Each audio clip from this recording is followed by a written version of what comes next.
Good evening, sim racing fans, and welcome to the City of Five Flags at the virtual Five Flags Speedway on LSRTV. Our coverage of tonight's Full Throttle Snowball Derby, presented by Warshocks and Suspension, gets underway from Pensacola, Florida.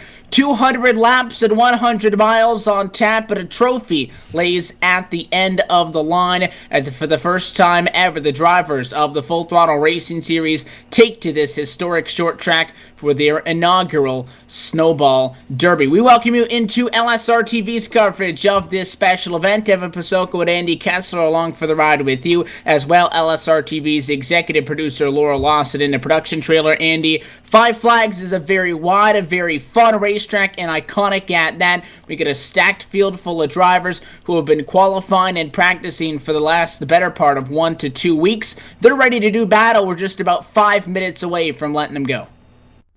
Yeah, and the greatest thing, this is just basically the start of it, especially for us on LSRTV, is the fact that these guys, these short track racers, fans that are here on iRacing, actually get to run the Snowball Derby at Five Flags Speedway, an iconic place to do it. It's been home for the Snowball Derby for years in real life, so now we can finally actually run these on iRacing service since they got this track on the service. So it's a great thing to have. We've seen many races here over the last few months, and we're looking forward to another fun one again here tonight.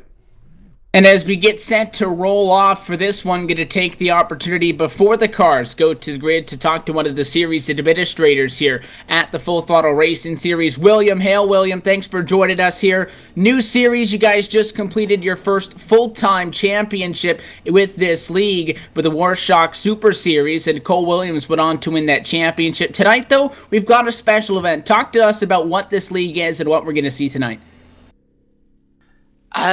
The Warshock Super Series, presented by Warshocks, apparently, is we run super late models once a week on Wednesday nights, and we run just racing, basically. We try to keep it as pure as possible, just regular racing. We just started a Legend Series. We have a Truck Series that we race. They're off-season until the spring. What we're going to see tonight, it's the Five Flags annual event, the Snowball Derby. We're going to run 200 laps with a break at lap 100, 5-minute break, to just get everything back in order and get guys that don't want to pit until 100 pit and everything. We're just doing the Snowball Derby today. It's really special for us. I thank Warshocks for coming on board, Full Throttle, Blue Thunder Collectibles, just everybody that's put in their hard work to this race. It's very special to us. I hope everybody at home sees it as special as we do, and that's the gist of what we're doing. And you've had a big hand in getting a part of this, but with that as well, you're going to be out there on track competing in that number 48 car tonight. So as a driver, what is going to be a key to this race? Saving your tires. Five Flags is really hard on your rear, on your right rear especially, and you're really going to want to save that right rear and throttle control off the corner. Since it's a long race, you want to save your right front tire too. Make sure you can still turn in the corner. It's a kind of a tight setup to start out, but as the race goes on, I think you'll see people be getting loose and stuff. I think it'll make for really good racing. I think you guys will be able to watch some really good racing today. The drivers' meeting now to a close. We're about 3 minutes away from the grid, so William will let you get back down to the race channel. But thanks for bringing us out here tonight to the Five Flag Speedway. We wish you the best of luck. Have fun out there. Thank you. Thanks for letting us be a part of y'all. Y'all are great. Y'all do a great job every race, and appreciate you taking the time. We look forward to get this race underway. Andy Kessler, just now under 3 minutes to go till the grid, and we're getting set to get this Full Throttle Snowball Derby underway tonight. How these drivers got here? Well, they entered in through last Sunday's qualifying session. No entry fee. The top actually the top 18 spots throughout were set by the qualifying times last Sunday, then positions 19 through 28 set by an LCQ race, and through P34 as a maximum tonight set through some league provisionals. So they're in here, and there's no entry fee to get here. The reason you're here is because of your time, and nothing for second, there's nothing for third, on through the end. The only person that walks away with something here tonight is the winner, and they walk away with a custom trophy. So we know what that means when you tell these guys that if you're not first, you're last, and there's a trophy and a lot on the line. At a short track, things might get physical. Yeah, it makes things pretty interesting. Should see some calmness, I shall say, for that first half of the first half of this race. But that second half of the race, once these guys get that second batch of tires on these cars, because you're going to see a lot of them just pretty much stay out there until that halfway point and keep their track position. But once that halfway break's over, Evan, and we start counting the laps down to zero, that's when things are going to start getting pretty crazy with these guys. And you put all these cars, fast cars, right here on a short track, and throw that at them where you got to win. It's all or nothing. It makes for some great racing. And the racing is about to get underway, so let's go trackside for our opening ceremonies and to Jaded Berkey for the singing of our national anthem as we get set to go racing. Oh, say, can you see by the dawn's early light what so proudly we hailed at the twilight's last gleaming, whose broad stripes and bright stars through the perilous fight o'er the ramparts we watched were so gallantly streaming, and the rocket's red glare, the bombs bursting in air, gave proof through the night that our flag was still there. Oh, say does that star-spangled banner yet wave o'er the land of the free and the home of the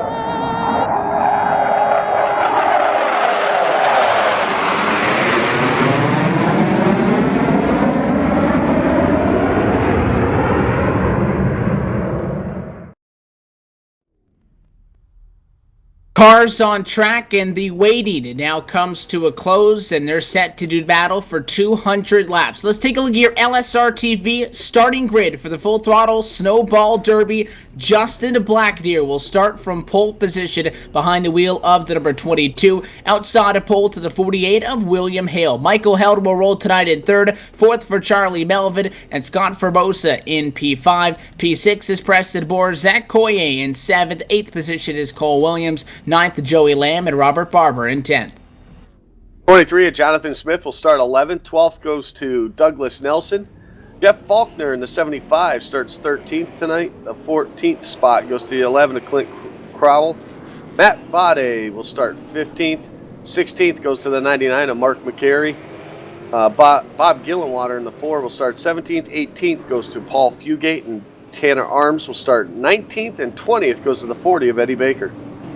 Brad Wren, Laurie Robinette, Jake Griffin, Cody Benoit, and David Keynes through 25th, and through 30th, Brent Miller, Austin Carter, Terry Randolph, Jamie Hoskins, and Cody Smith. 30 super late models get set to do battle at the home of the Snowball Derby in the city of Five Flags, the virtual Five Flags Speedway, taking us for some sim racing action this afternoon on LSRTV, and we're excited to see what happens in this race. The only guarantee is that at the halfway point through 100 laps, there will be a 5-minute break of sorts, and with that, we get set to do everything else in the driver's hands, a trophy, and most importantly, bragging rights hangs in the balance.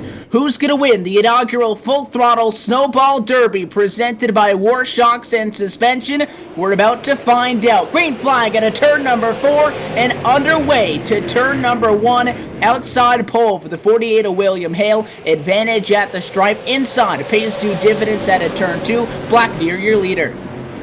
Yeah, top 3 trying to single file. Oh, we got contact already. The 51 of Michael Held got into the rear quarter of William Hale there in the 48. Gets him spinning. We got a caution turn number 4 already. He got pounded by the 4 of Bob Gillenwater in a big accident after that initial contact will slow us down at a turn 4 on lap number 1. We talk about the inside being the place to be. Hale started outside on the front row, trying to get in line, comes down on the 51 machine, and that's Michael Hale not giving much, and that's the 48 taking a little bit early. They make contact. It spins that 48 car around. At that point, the caution's out, Andy. Problem is, it's a very wide racetrack when you're talking about width, but once you put a car sideways there off the corner, they run out of room. And as we take a look at the replay, Hale's sitting there. He gets pounded by the 4, but the big problems happen topside when a couple more guys get together. And really, the big accident is when they're all checking up. A couple of guys get turned around, the 54, the 51 involved, and that's at least almost 10 cars, I'd say, with some sort of damage early at the Five Flag Speedway. Yeah, and it's tough to get around this place. The track really bottlenecks up really quick, and that's exactly what happens. And most of the carnage does happen towards the mid-pack, especially when you have an accident like that up front. Everybody just seems to accordion effect because you can't see it until you're already there, and it's a really tough thing to catch. And with 30 cars on the track, it's going to happen really fast, and that's exactly what it was there, especially with the 2 guys up front making the contact. So Justin Black Deer's Peterbilt trucking machine has taken over the race lead. The driver of the number 22 Ford Thunderbird paces the field behind the pace car. Scott Formosa up to 2nd from 5th.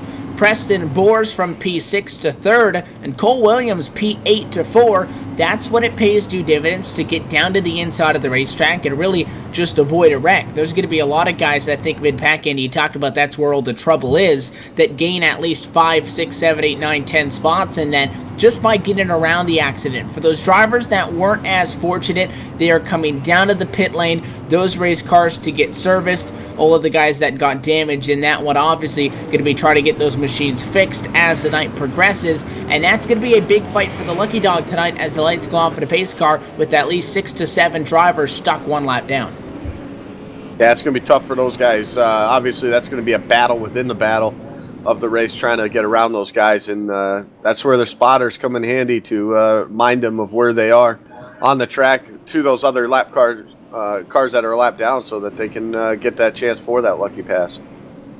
Pace car ducks down and away. It'll be the first American Ethanol restart on the night. Green flag flies for Justin Blackdeer. He leads to turn number 1. An easy move for 2nd by the 29 of Preston Boers. He makes the move on the 80 of Scott Formosa. First side by side, back for P6 and 7. The 18 of Joey Lamb just in front of the battle. That sees the 83 of Robert Barber topside, and Jonathan Smith's number 23 challenging to the bottom. That's not going to be a challenge for long right now, as Robert Barber actually gets moved up the racetrack just a bit. Didn't get contact, but he gets pushed up. 31 allows him to get in. That's Doug Nelson right there on that 31 machine.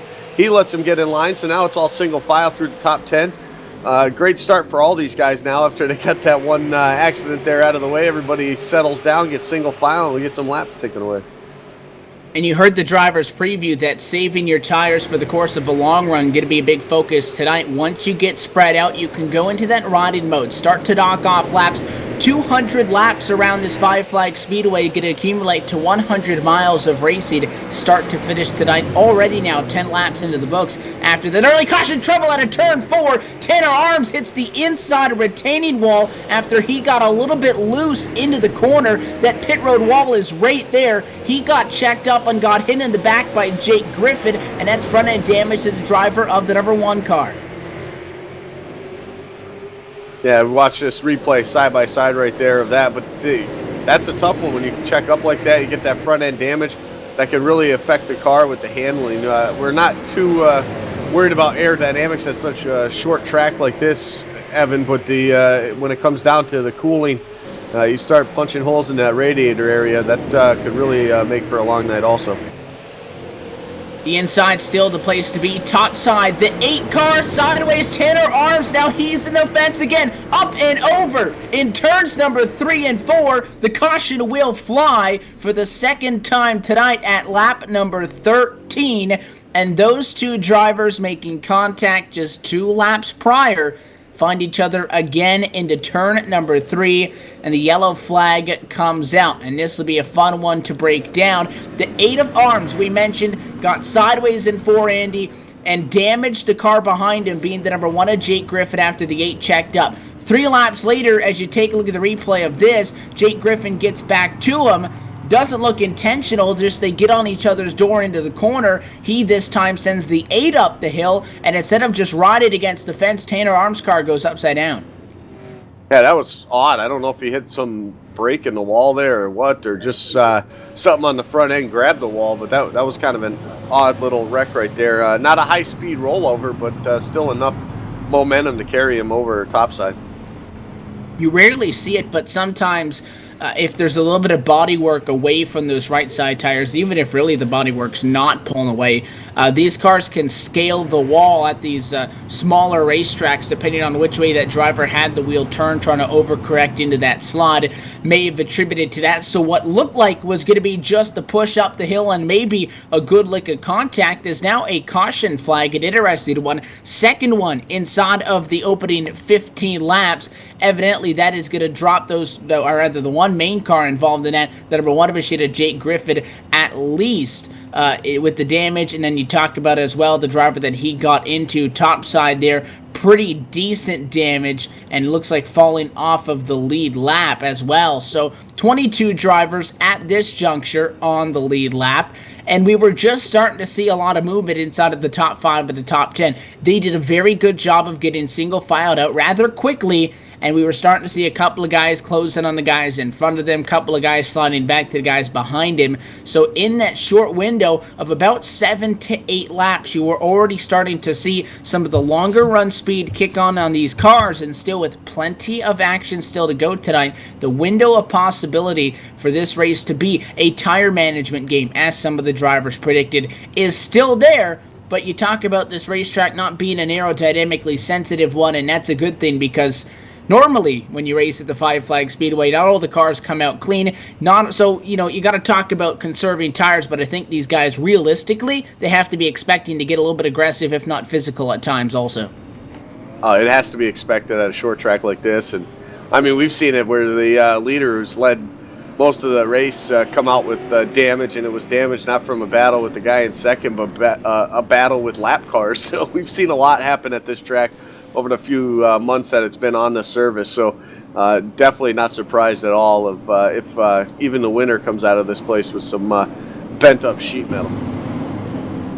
Pace car going to go down for the second time. Restart with 181 laps to go at Five Flag Speedway. It's Black, you're on the inside. 29 tries to guess the restart, can't quite do it. At a 22 leads down to turn number 1. Scott Formosa in third, not enough of a jump to get to the inside of the racetrack. He'll fall back to P4. The 46 of Cole Williams completes that pass on the inside, and at 29 of Preston Boers makes the move for second. Slowed down the back for the number 14 of Jamie Hoskins. That was a driver that was exiting pit road as the field came by. He stays out of the way and no problems.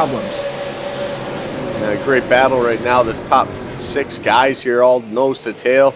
Single file though currently, with all these guys just trying to hang on to the position they have, not lose too much, as our leader right now actually pushed up the racetrack at 1 and 2. That's going to close the gap right now to that second place machine of Preston Boers. Boers now able to pull up to his back bumper. It looks like the 22 of Black Deer is actually running a little bit of a higher line, which at this place does not give you quite an advantage. You can see him right there push up out of turn number 2. Here comes Preston Boers now. He's going to challenge for the lead into 4. Boers wants the lead. Meanwhile, there was contact back in the pack on that restart on behalf of the 51 machine, getting into the back of a car in front of him that braked a little bit sooner than he was expecting. everybody scattered as David Kane struggled to but successfully hung on to that race car. That checks up everybody outside of the top 5, but the battle for the race lead is continuing on to turn 1, and way up high goes that 22, almost like he sticks the hand out the window and lets him go. Boars to P1, and Cole Williams, plastered to the deck lid, follows through in second. He wants a piece of the action. Yeah, he's coming off of a championship run in the season series for these guys here just a week or so ago, and now Cole Williams looking to take the top spot in the Snowball Derby here tonight at Five Flag Speedway after turn number 4. He's got a real good run off of the corners right now. It looks like entering the corners, though, is where the 29 of Preston Boers is getting him just a little bit lap after lap, which is maintaining his lead. Caution, though, somewhere on the speedway. Got a car around in turn number 1. It's the 112 of Austin Carter's, but around from P number 24. Yellow is out, and it starts in front of him. Tanner Arms, the number 8 car, started in 19th position in this one. He's running 4 laps down, Andy, trying to stay out of the way. We'll take a look at this on the LSRTV replay. Up high to get out of the way, but gets a little bit squirrely, comes down, and it is so tight off the corner to begin with. You try to squeeze guys too wide through there, and that little bit of a break at the back end of the race car came right down in front of Austin Carter, and Carter, one of the lap machines at the time, gets contacted and spins around. That's the cause of that third caution flag. Yeah, these cars can get a little loose coming off of the corners here when these guys want to put all that power down off the corner to get the run they need down the straightaway. And right there, the number 8 looks like just too much on the throttle right there to set up just a little loose for him at the time being. Coming off of the corner right there, and just got loose, nowhere to go, and the 112 just in the wrong place at the wrong time. And it is funny because I actually started by saying good evening, and we normally race it at night, Andy, but it's an afternoon race, and it's actually an afternoon race as well in the sim. Normally, if you see somebody race it at the Five Flag Speedway on iRacing, it is the night version of this racetrack with very dim lighted, but substantially higher amounts of grip. We're running in the daytime. The sun is beating on this dynamic surface, so the track temperatures are up at 76 degrees Fahrenheit in comparison to the atmospheric temperature of 65. There's no wind, there's no relative humidity, and the weather is consistent. But these cars are going to be a little bit looser, and the track going to be a little bit warmer than if it would be a night race, which is something that the drivers have to account for. They've been practicing in the day, so they're well aware of what this racetrack is going to be like, but in comparison to other events we've seen here on LSRTV at this track, day versus night, there's definitely a difference from when you're behind the wheel. Yeah, and you also got to look at the fact that 3 and 4 are shaded, so that area right there a little bit more grip than the rest of the racetrack. And then when you come off of turn number 4, right where we saw that little incident happen this last time by, that's right where the sun starts hitting the track. So that can obviously make a little difference of the temperature change in just that little bit of area right there. So a lot of things can happen, a lot of different aspects of the track as far as the temperatures and stuff like that. Every little bit makes somewhat of a difference, especially with these cars. They're so sensitive to the handling. And Tanner Arms, the cause of that most recent caution flag, has been given the parking penalty, or the black flag, if you will. He's been parked for the remainder of the race. He'll have to settle for a 29th place finish in this inaugural Snowball Derby. Pace car gets set to go back down. We work lap number 32. This time, we'll see what the 29 of Preston Boers can do. From P6 on the grid, P1 across the start-finish on at lap number 33. He leads us back at a green flag conditions easily into the number 2 spot for that 46 of Cole Williams. Pole sitter Justin Blackdeer in third, but Jonathan Smith's number 23 machine runs P4 right now. He started outside the top 10. Yeah, it's a good job by him to work his way up. Now the top 6-7 guys, single file battle for position right now is a 99 of Mark McCrary. He's on the inside. The 18 having some issues right there. There's the 1 right there, Jake Griffin. He was involved in an early accident. Lots of movement going on right about the 10th place spot right here. The 75 now of Jeff Faulkner. He's now trying to work his way to the inside of Joey Lamb. That's off of turn number 4 right now. Looks like he's going to get it done. Now they all single file out and get back to racing. But some scary moments right there for a moment. And at this time, I believe everybody single file for a brief instant amongst the 23 drivers that still sit on the lead lap. Talked about a big mover in Jonathan Smith. How about Jake Griffin, 23rd on the grid tonight, running in P9 at the moment. Yes, he does have damage. He was involved in an earlier incident, but that's not slowing him down at all. He's hunting down Clint Crowell, who's going to go to the inside of the 99 of Mark McCary, try to get that spot. That's a battle for P8. 11 gets it on the bottom, leaves the 99 stranded topside. That opens up the door, and the one car going to take advantage as well. Yeah, he's showing some speed already early in this race, making up all those positions now, working his way up into that 8th spot right now, or actually, yeah, up into that 8th spot right now. Up, caution on the speedway again. And it's in turn number 1, and it looks like it's Brad Wren turned around, the driver of the number 93 car.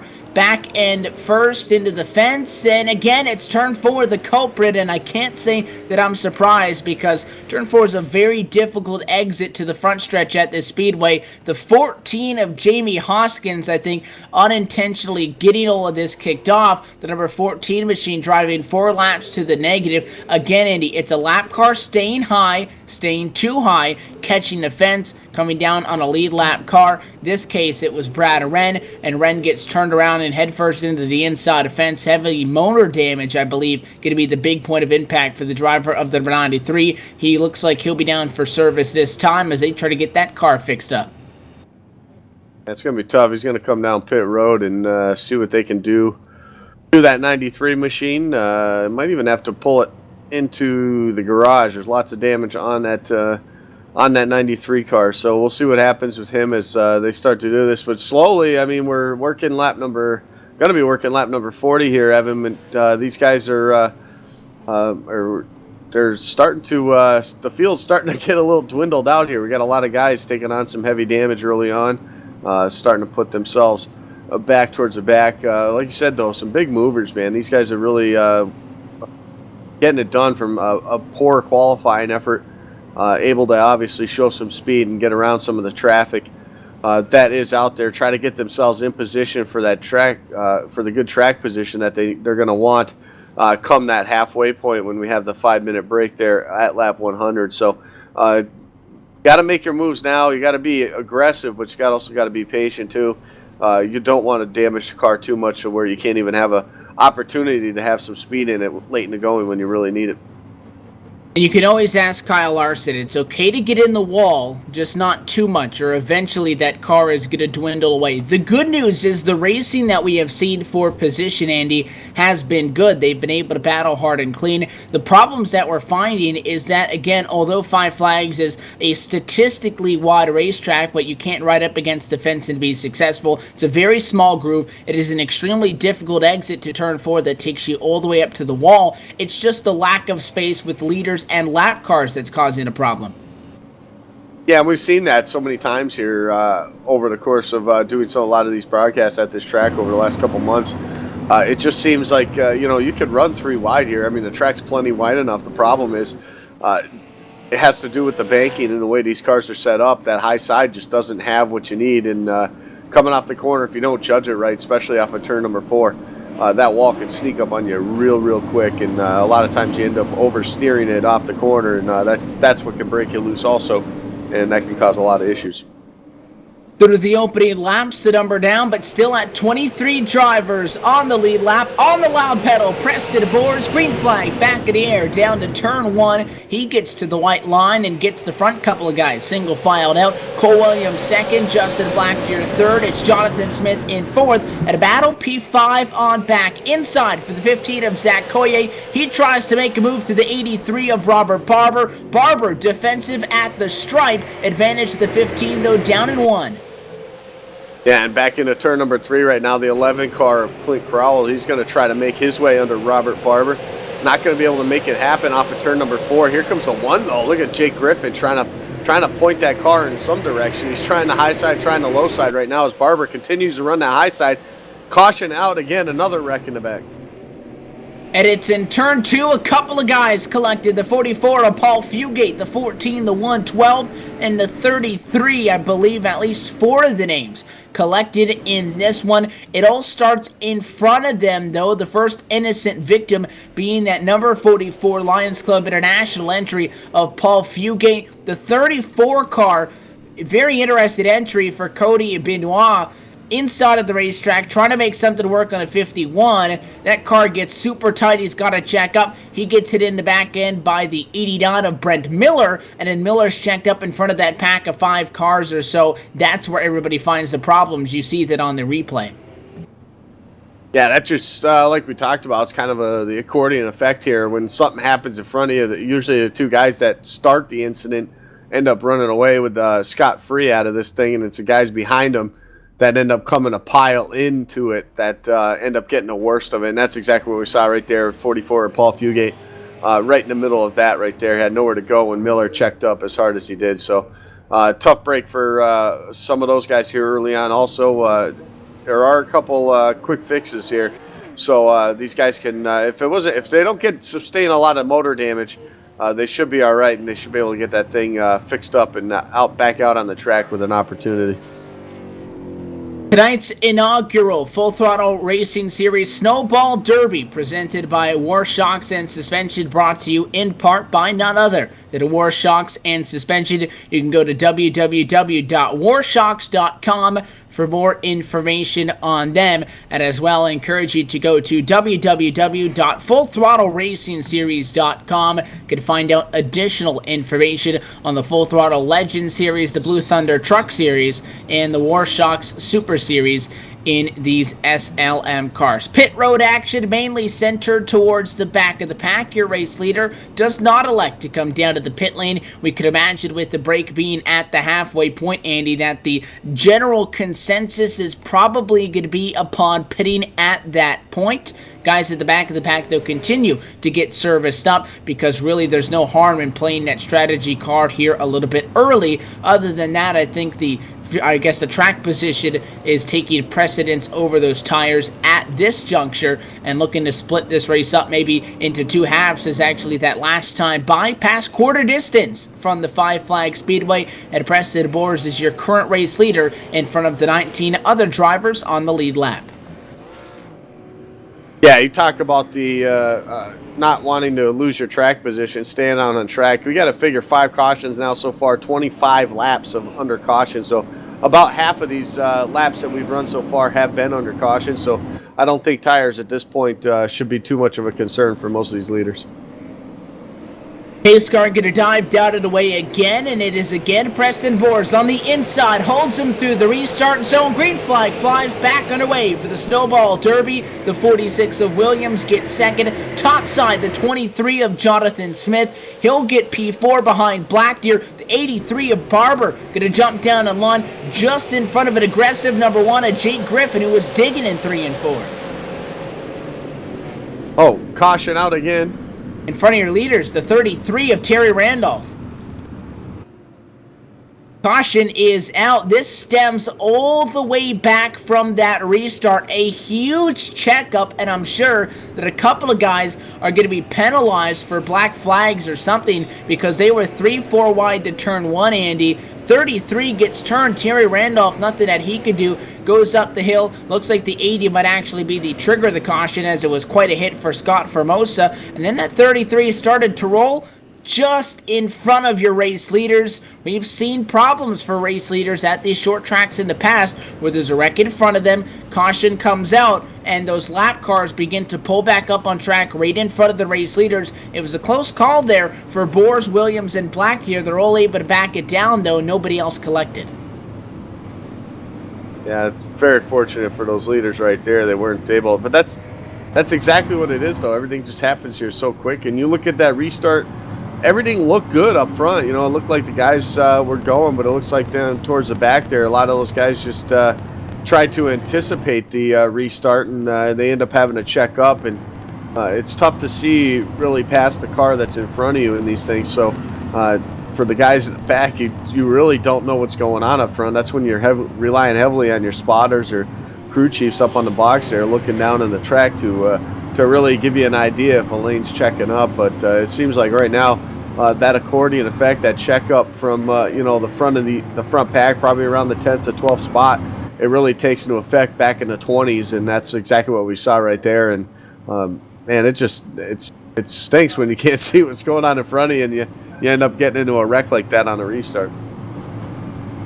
The Snowball Derby, regarded to as the most prestigious super late model race in America, and it is the Full Throttle Racing Series' first inaugural Snowball Derby presented by Warshocks and Suspension tonight. Past quarter distance, the big mile marker we look for, though, is mile marker 50. That'd be halfway at lap number 100. The drivers get a 5-minute break, and then maybe the gloves really come on and they start to get at each other. At the moment, they'll still try to weed through some of the drivers here. And again, we talk about qualifying being last Sunday. It was a big point that we made in our coverage of the Sarah Fall Brawl, Andy, that when you qualify just about 7 days prior to the race, you can have guys back in a pack that have found something in those 6 days in between that may be quicker. That's why you're seeing a lot of guys trying to get through the field and a lot of contact because of the difference in speed. Yeah, and I think that's definitely probably something right there for that one car, Jake Griffin, with his 23rd starting spot. Obviously, they knew they didn't have the speed right there, and they said, we got to work on stuff, and they did, and now they came into this race with a very fast car, able to, he got a little bit of damage early on, but he was able to avoid most of it for the most part and finds himself now sitting in that 6th spot for this restart. So he's definitely one of those guys that definitely had some work done to that car and got himself a real fast machine for today. Pace car going to get down and away again. Once again, Preston Boers, the control vehicle on the bottom of the racetrack. 141 laps to go at the Five Flag Speedway. Battle for third this time, and that 23 of Jonathan Smith, top side, 3 wide, down the back straightaway. Jake Griffin going to check the number 1 car up, not go to the bottom. That allows Smith in line in P4, and the 83 of Robert Barber gets in front of him, and ducking in line is Griffin over the nose of the 7 of Matt Vadi. That's contact, and that's side by side. Now the battle for P5. Yeah, Vadi now with the preferred line, gave a little shot to the rear bumper. Contact! Oh, and they make more contact. It sends the 1 up towards the wall. And it looks like maybe more checkup behind these guys is what caused another caution here on the speedway. The 99 of Mark McCrary, he gets turned around, check it up for that. You talk about a bump and run, not the conventional way of doing it on each other's door, but contact in 3 and 4. It sends that 1 car up the hill. I can promise you that Jake Griffin was not making any friends, Andy, by coming down on the nose of the 7. The 7 gets into him, sends him up the hill. You take a look at the replay now. That was fine. It was just the 99 of Mark McCrary being a little bit precautious, getting onto the brakes, hoping and maybe anticipating that that car up against the fence, the number 1 of Jake Griffin, might come down.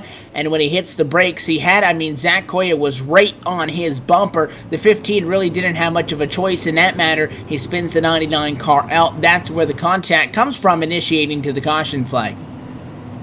Yeah, and listen, when you got 30 cars that are all pretty close in speed on the track at the same time, you're on each other's bumper. You got to have so much trust in the guy in front of you.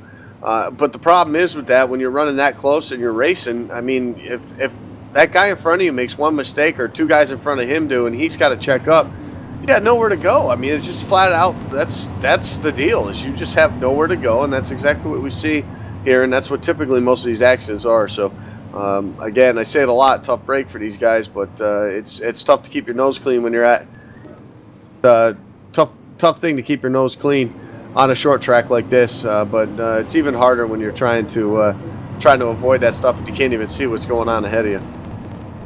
And Mark McCrary going to come down to the pit lane for service. Again, none of your leaders, though, yet to come down for service because fuel not a major concern. When they pit it halfway, they'll make sure if they need to add any additional fuel to these super late models, they'll take it then. But it seems like the unanimous decision amongst most of these guys up front, wait to the lap 100 mark, wait till that halfway competition caution point. At that time, come down pit road, get your tires. You'll have 4 fresh Hoosier Racing tires from lap 101 through lap 200. So no tire strategy yet up front. Couple of guys in the back continue to cycle down to get tires and repairs, but tires and fuel, at least at this moment, not on the minds of our leaders. We talked about conserving tires, Andy. You wouldn't think that that's going to be in this race based on what we've seen so far through 66 laps that haven't had a green flag stretch longer than about 8 or 9 laps. However, running those 8-9 laps at increments, running 66 laps total is still very different from going out there and putting down a 1-lap hot lap in qualifying. So although it has not been demonstrated to an extreme, a couple of guys moving forward are still demonstrating a little bit better tire control, a little bit better conservation that they're doing at this point, because even with 66 laps on the tires and a couple of caution flag laps with there as well, those tires still aren't what they were when they did the first lap of the race, much like they did in qualifying. So these cars slowly begin to change over the run. Board's going to be in control again. So far, he's managed it the best.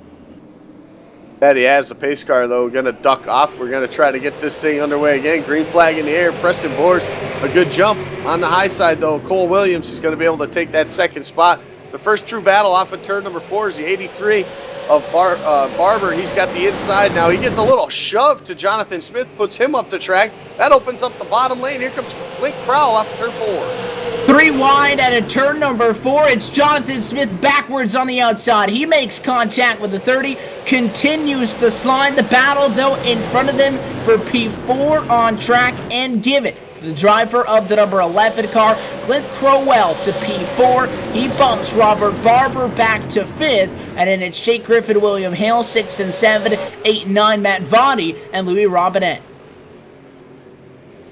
Louis Robinette, a definite name that most sim racers are familiar with when you come to these short tracks here. Getting the job done right now in that number 30 car, sitting 9th right now. He started 22nd, so another one of those guys moving up through the field here early on in this first half of the race, which most of these guys wanted to do, is get up to the front right now. A little bit of gap ahead of them to that 7 of Matt Vade right now. Top 8 trying to pull themselves away right now. And things starting to get spread out top side. It's 0.2 of a second for Preston Boers over Cole Williams. Those two, though, trying to pull away together. 0.8 of a second in front of your race leader. The one of Jake Griffin, top side in turn 1. That opens up the door. William Hale with the pass. We talked to the driver of the 48 pre-race. He was in a pretty big accident at the start of this one. Not even at halfway, he's already recovered to P6.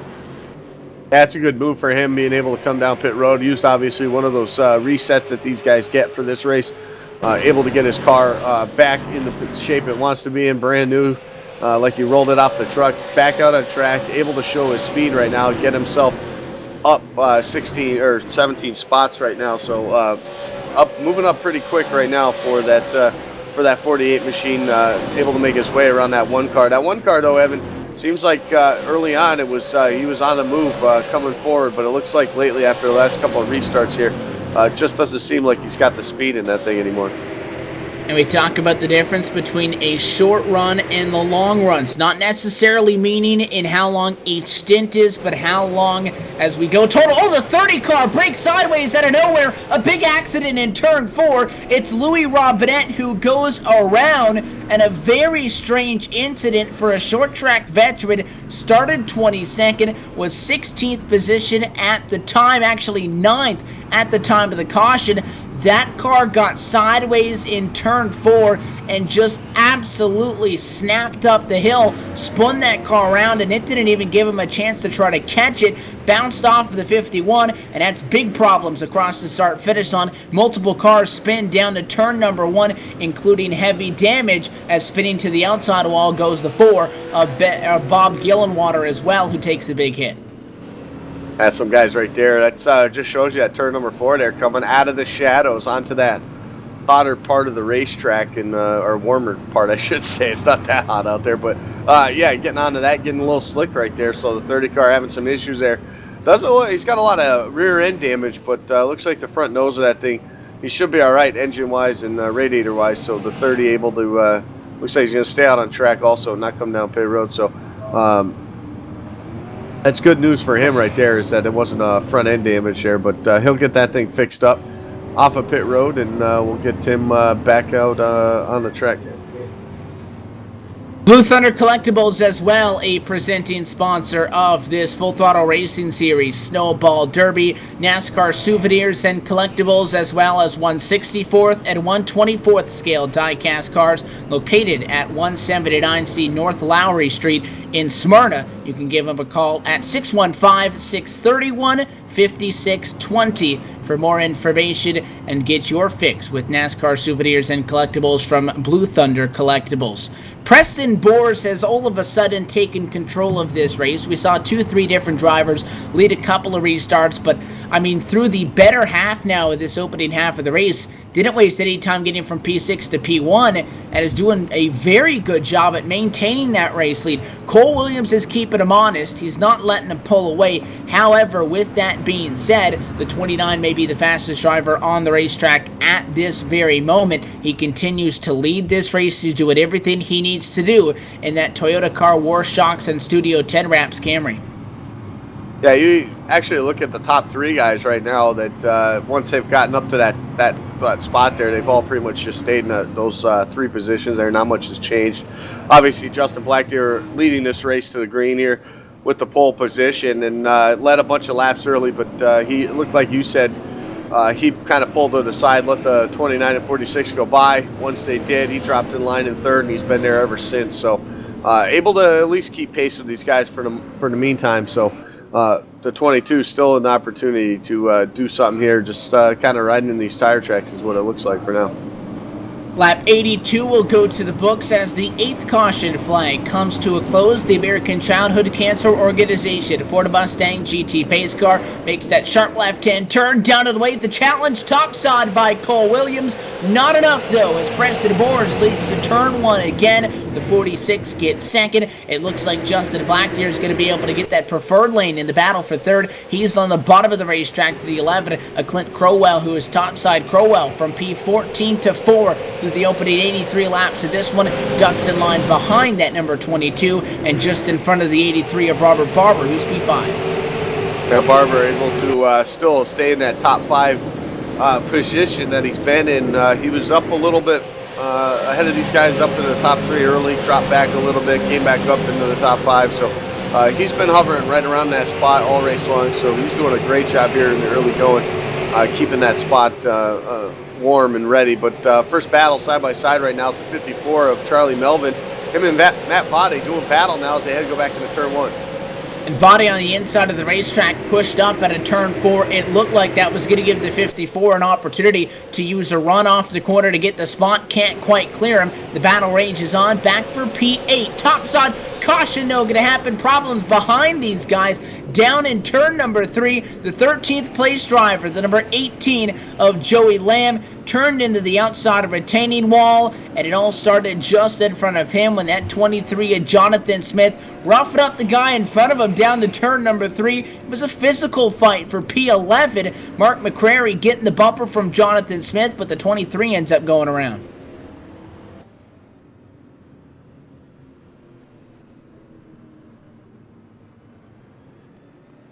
Replay's going up right now. That's one thing you don't want. You're trying to push this guy out of your way and push him up the track, and you end up being the one that gets spun out. That's not something probably a little embarrassing under the hood right now of that helmet. And that's something that is referred to as a bumper hook, and you see it a lot on the plate tracks where you're pushing somebody and your car slides up on their bumper, your nose, and it's almost like it catches something and it spins your car around because he was moving up on the back bumper of the machine in front of him in which he was fighting with the number 99 machine. He started to slide up to the right rear of that car, and the front end just grabbed on something. That's something that could happen from this car all the way up to a Gen 6 Cup car. You don't know when it's going to happen. It's a risk you take when you go into the corner. That's why if somebody goes in there that hot, Andy, their objective, give them a tap and move them, not to hang out on that bumper because it's a risk. At this point, though, I think a couple of guys in the middle of the pack are starting to figure out, hey, I'm going to be stuck back here unless I get something rolling. They're starting to take those chances as we sit just about 11 laps shy of halfway home. Yeah, that's almost like the equivalent of bump drafting through the corners at Daytona or Talladega right there. Kind of just stuck on that bumper, and then as soon as the guy in front of you turns a car, it almost, like you said, grabs something on that front end, maybe the radiator grate or something, and ends up spinning you like that. So tough. Not what the 23 wanted right there. He definitely wanted to give a little shove, maybe push that car up out of the way so he could get that bottom lane, but that did not happen and did not work for him. And again, we're under caution here at Five Flags. Smith comes down, he'll get some service done to that car. He falls to at least 18th position, I think, at this point. The driver that sits one lap to the negative just behind him is Douglas Nelson in 19th position. He'll sit on the pit lane with that, though, as this caution flag comes in and around the halfway point. We'll take the mid-race competition caution intermission at this point with Preston Boers in front of the field. So we'll step away and we'll be back for the restart from the Five Flag Speedway. It is Preston Boers in front of the Full Throttle Snowball Derby presented by Warshocks and Suspension on LSRTV.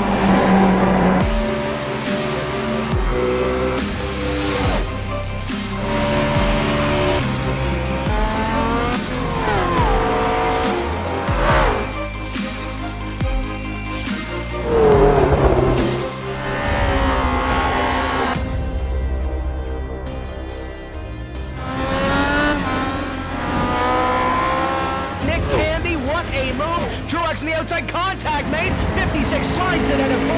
Who's going to be into stripe? Dead even, give it to Ryan Truex. Truex is your winner over Tandy.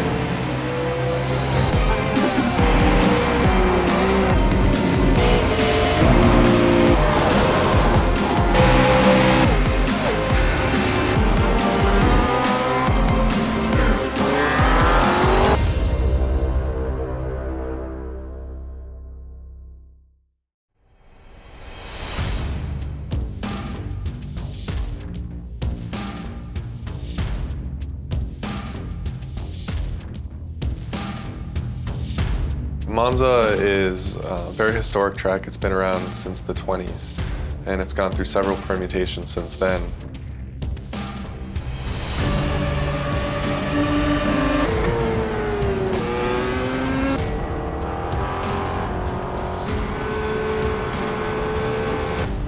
We're also bringing forward a number of configurations. So there's chicanes that they've installed since the track's early days. So they can use original, very high-speed configurations of the track where the cars would just blow through where the chicanes are today, or they could use a more modern version.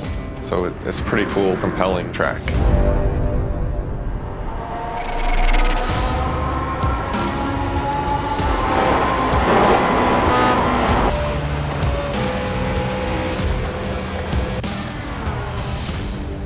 The unique thing about Monza is it has a road course, but it also has a high-speed oval, and that high-speed oval can be run by itself. The Grand Prix course can be run by itself, and they also can be run together in a combined circuit, which is very unique and special in motorsports.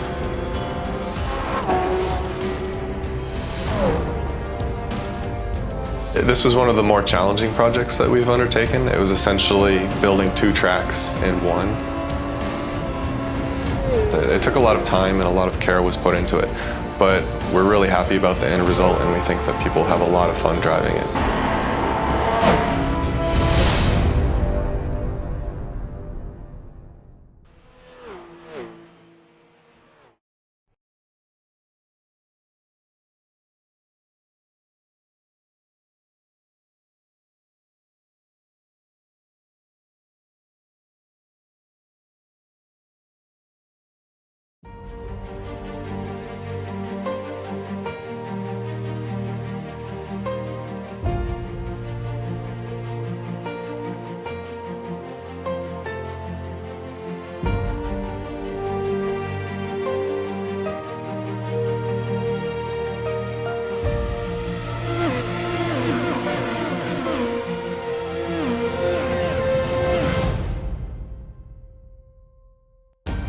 But here comes Gregor Hutu into Canada corner for the final time. Just 2 corners left to go before he mildly makes himself a triumphant return back to victory lane. He has led 38 laps of this event here today, and Gregor Hutu once again is a winner. Gregor Hutu will work himself through the Cobra Parabolica. He will claim his 46th victory in iRacing.com World Championship competition. Gregor Hutu, for the 2nd race in a row, reigns supreme. The one thing that I think is the most important is we've been racing this Ground Championship Series for quite some time now, a very long time even at that, and he is the only driver to have ever won a professional road race at Watkins Glen. But there is nothing that could crack that finish #1 Team Redline driver. Gregor Hutu works himself out the final corner, and just as he did in 2010, 2011, 2012, 2013, 2014, in 2015, Hutu once again wins at Watkins Glen. Hutu will come across the line and takes the win for round 7 here at Virginia International Raceway. Here he comes now, just 3 corners left to go, into Brooklands for the final time, into Luffield for the final time. Never ever say that Gregor Hutu is beaten, because he just comes back bigger, he comes back stronger. He wins round number 9 of the World Championship Series, 49th win of his career. If you're the world's greatest racing driver, you can do it with your statements on the road courses. Do it when it matters. Out of the final corner for the final time, number 50 for Gregor Hutu, out of the final corner. At the top of the broadcast, we said if Hutu could win here today, he could well cement himself as the championship favourite. Gregor Hutu, the #1 machine, back to victory lane, win number 51. Hutu is inching closer rapidly to his 5th, and yes, I say that correctly, his 5th World Championship. Out of the bus stop chicane comes the #1 Team Redline driver. Gregor Hutu will win here at Circuit Spa Francorchamps. Yes, you may be behind a computer with a steering wheel and a set of pedals, but for these drivers, this is as close as they may ever get to racing in real life. It will be Gregor Hutu coming past the line. He is a 5-time world champion. Gregor Hutu wins the championship one more time. He is the greatest driver in the history of open wheel racing here at iRacing.com, and dare I say it, he is the greatest open wheel champion in the history.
Back live at the virtual Five Flag Speedway, the caution flag back out, and we get set to go rolling. The number 29 of Preston Bohr is going to be in control of the field once again as the midway break comes just shy of lap number 100, coming on the 9th caution, I believe, on the evening.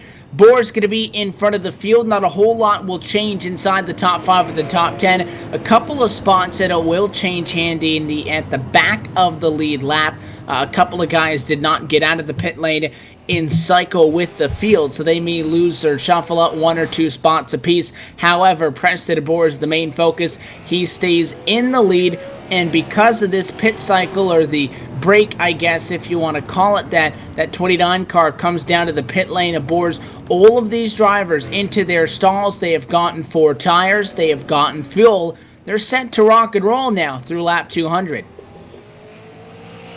Yeah, they are ready to go now, and they get themselves a little break, a little bit of beverage to get themselves hydrated, make sure they're ready to go. Obviously talking to their crews, making sure they got their strategies all set, what they need to do, a little bit of adjustment maybe to the cars based on how they were running that first half of the race here, and we'll get set to get this thing underway again. Looks like they're going to run a few more laps here under the yellow flag, and then they're going to actually drop the green, get everybody lined up, and then get this thing underway. So we got a couple of laps for them to go around, but it looks like it's going to be an exciting finish to this one.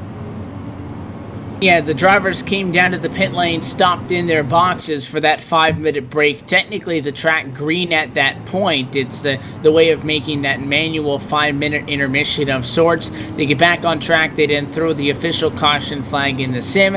It triggers the automated pace car to come out, so that way the restart will be controlled. Let's take a look at what the top 10 stack up. It'll be Preston Bohr, Cole Williams on row 1, Justin Blackdeer 3rd, 4th to Clint Crowell, William Hale inside of the top 5, Andy.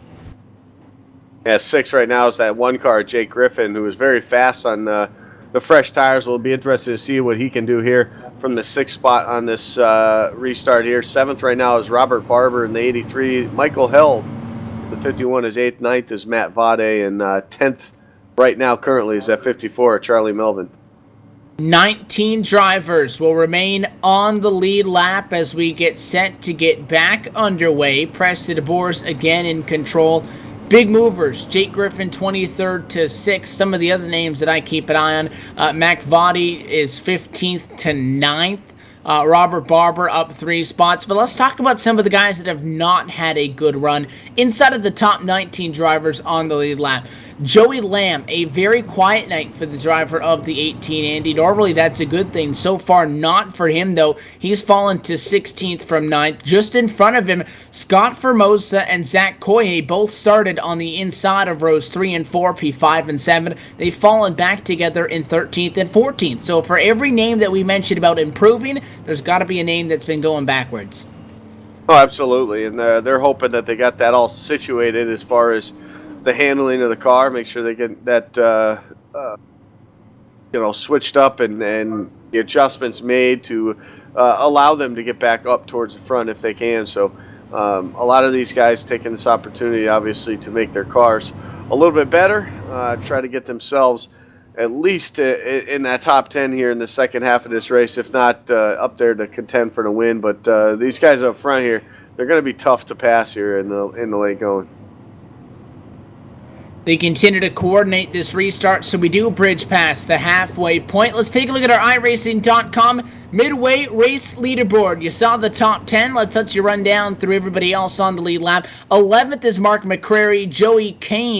David Kane, is in 12th. Behind him, it's Joey Lamb, 13th. 14th is Michael Held. Zach Koye in 15th. 16th is Scott Formosa. Jonathan Smith in 17th. 18th is Austin Carver.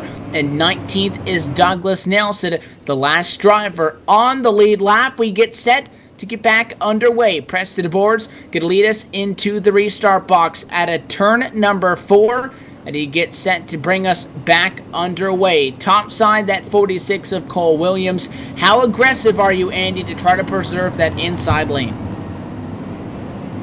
Yeah, these guys getting all doubled up right now, ready to get this thing back underway. I'm sure, with the 5-minute break and then these few pace laps here to get everything set, these guys are getting unnervy, wanting to get this thing going, wanting to get that right foot back on the floor there, get this thing underway, and they're about to get it done here off of turn number 4 this time. 29 will be in control of the field on the bottom. He can go once they hit the pit road wall. Green flag flies, back and away we go. The 29 across the start-finish line. Less than 100 laps to go in the Snowball Derby. It's a battle for P3 on back. Look at this, 3-1. The 48 car takes a peek to the middle of the racetrack. Top side is the 11 of Crowell, and the bottom is the 22 of Blackdeer. Yeah, Blackdeer didn't get quite the run he wanted on that restart right now. He's got the preferred line, though. It's going to give him the advantage, give him that third spot now. The battle for fourth, though, that's the one heating up. William Hale now to the inside of Crowell. He's going to have that position off of turn number 4. Now it leaves the door open for Jake Griffin back into 1. And Griffin takes the inside of the racetrack. The front end of that car gets fixed up under that midway race brake, so the heavy front end damage that number 1 car had been working with no longer relevant. Oh, big hit! Look at the 11! Gets turned in turn 4. Crowell goes around. Multiple cars going to be involved, and out of nowhere, Clint Crowell running inside of the top 10. Behind him, the 83. Maybe a little bit of a checkup, but I have to think maybe Robert Barber just got in there a little bit too hot. He took him out. Yeah, I think the 83 just almost like a diming effect of the corner. It looked like there. Entered kind of high, was able to turn that car down. As you check out the replay right now on the screen, and he was able to turn that car down and get a real good jump on the run off the corner. And the problem with that was the 11 didn't have the same entry as him, so the 11 had a different exit plan off of the corner, and the two of them just met up right there. The 83 gets right in the back of him, causes a little bit of a bump, gets him loose, gets him around, and that's when everybody else behind starts piling up into the aftermath of this one. So that could have been a lot worse than what it was, Evan. And Barber does come over the radio. He does apologize and as well take the responsibility for that caution flag. So he apologizes to the drivers involved. He'll come down, he'll get serviced, and he'll basically try to get that car as fresh as possible as he goes back out there onto the racetrack to do battle, now finding himself at the back of the class of lead lap drivers, still spreading all the way through 18th position, which at this moment is occupied by that number 11 of Clint Crowell. Some of the guys still in this but hanging on and needing some help. Well, you got the number 30 of Louis Robinette in an accident, 1 lap down in 20th. He's in a position to get a lucky dog at the next caution flag as well. 1 lap down with him is Matt Votty on pit road, though, getting services done to the number 7. Paul Fugate as well as Brent Miller are 4 laps down. Eddie Baker is 6 laps down, just behind the 33 of Terry Randolph, who's 5 laps down. Corey Benoit is 26 laps, or rather in P26, 8 laps down, and in 7 laps down, Jamie Hoskins behind him. So out of the 29 cars that started, Andy, still 27 of them are on the racetrack, 19 on the lead lap. There's quite a few drivers, though, that are actually benefiting from the caution flags that we're seeing, because it allows them to either take wave bys and or lucky dogs trying to get back into conversation. Yeah, and that's what you want, is the opportunity. Obviously, with issues earlier in the race, you get behind a little bit. You hope that you had the opportunity to get back around that pace car, and a couple of these guys were able to do that, so it gets them back up in the conversation here with an opportunity to get a decent finish out of the day, and not be behind the wall and not be a laps down. Lights go off on the pace car. It'll be about 89 laps to go at the start finish on. Once you get green, that's not a whole lot on the stopwatch. Green flag back in the air, and again, no problem for P1 and P2. Boers and Williams have been doing pretty good negotiating things into the opening turn. It's P3 where all the fun's at. This time, 22 on the bottom. He slides up, maybe tags just the slightest bit. The 48 of William Hale, who continues to try a valiant effort topside. Not going to be enough, though. Give Blackdeer P3, and right there is Jake Griffin on the bottom. Yeah, Jake Griffin trying to make that bottom side work right here off of turn number 4. Has the position, or the preferred line, if you want to call it that, over William Hale. Hale, though, doing a great job, obviously, with those fresh tires, able to somewhat hang on to that top side position for the moment right now. He's going to lose that to the 1 car right now off of turn number 4. Gets him back single file right behind him. Mark McCrary, he's got himself back up into the mix here, too, and into position number 6 here. So, and just behind him, Jeff Faulkner in that 75, been quiet all race long. I don't think we've mentioned him once now. Here he finds himself in that 7th spot with an opportunity to get up here in the top 5. Contact back in a pack around the 11 of Crowell. It was the 83 car going backwards of Robert Barber. Now the caution flag flies. It's not that 83 who was able to hang on, but I believe it stems from that initial incident. Problems in turn number 2. It looks like it's the 112 car that is around, and it looks like the assist on that comes from actually Robert Barber's number 83. As we had just mentioned, appears he may have gotten loose on the inside of Austin Carter. Not that that helps the situation at all for the 112 who spins out. Yeah, right there on the bottom side, you can see is a replay is up on your screen right there.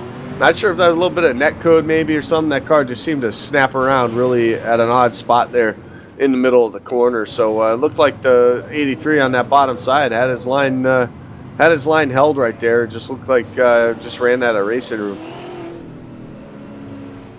And that's when you see these guys get staggered. We've seen side-by-side so far tonight, Andy, and when you say side-by-side, you're thinking of two guys that are nose-to-nose. They're right on each other's door. That's fine so far. We've seen a couple of guys beat and bang on each other a little bit. They've been roughing, but it's been all in fair fun. When you get these guys staggered where you go into a corner, somebody enters a lot higher than somebody else, the cars on the bottom are slow, you're trying to split gaps or dive bottom from the top or get to the bottom from the top as well, vice versa. That's when things can happen because it's very difficult to see those other guys. Again, a lot of these guys are using real-world spotters. If they don't have a real-world spotter, the iRacing Sim provided you with that automated one, but it is very difficult to keep track of all of these different cars when you're 3 or 4 wide, but not on each other's door. There's just a couple of guys just peeking in there that would prevent you from making that move at a second glance, but when you first see that in the heat of the moment in the middle of a race, you might not have the time to second guess it. You just have to go for it. Yeah, you gotta listen. The spot's open. You gotta take the opportunity to get that position. But at the same time, you know, if you're that guy entering a little higher, you got to be aware that short track like this, you got people on your bumper at all times. So you got to be prepared for them to dive it in there. Everybody's got a different style of driving. Some guys like to you know, let off early and enter the corner so they can get that run off. A lot of guys like to drive it in there deep and hope the brakes and the steering holds it down there. Can anybody catch Preston Boers at the front of the field? Cole Williams appears to have a P2 race car. Boers appears to have a P1 race car. P3 on back, we don't know because they have fought there every single time. It'll be Black Deer on the inside of row 2 and 3rd. Griffin topside in P4. That's probably going to be switched by the time we talk about the next caution flag. It has been like that all night long, and I'm sure that will continue into the final 79 laps at the virtual 5 Flag Speedway. The American Childhood Cancer Organization Ford Mustang GT pace car makes the turn down to pit road. On the accelerator, green flag flies back underway. Challenge for second, not good enough. Williams shuts the door, but Jake Griffin closing in P3. That was a great restart by that one machine there that last time right there. Able to get around the 22 of Justin Black Deer on the outside, something we haven't seen too much here in this race, and move Jake Griffin up to that 3rd spot. We know he's been quick on the fresh tires. Now we'll see if we can get up to the front as caution's out again on the speedway. The 12 car involved in this one, the 7 of Matt Votty as well is turned around. Yellow is out, and this is with the 14 and the 7. This one looks like some connection problems actually in 3 and 4, Andy. Jamie Hoskins blinking in and out, at least on my sim, a little bit high off of turn 4, tags the 7, and as he blinks in and out, he spins that 7 car around, so Votty goes into the inside retaining wall. That 14 spins back up the hill, and he kind of clips the 112. I think for the most part, though, Austin Carter gets away.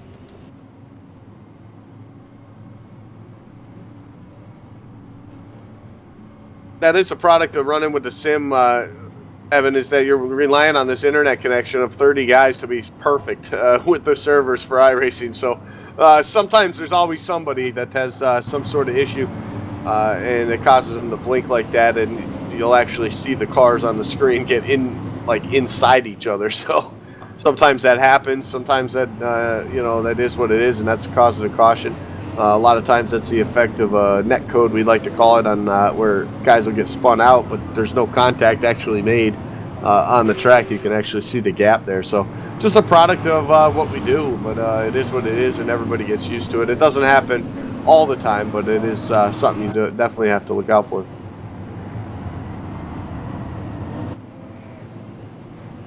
And race control reminding these drivers to keep things clean through the end of this one. And we did see a driver earlier in this race be parked for being in an accident. That was the 8 of Tanner Arms.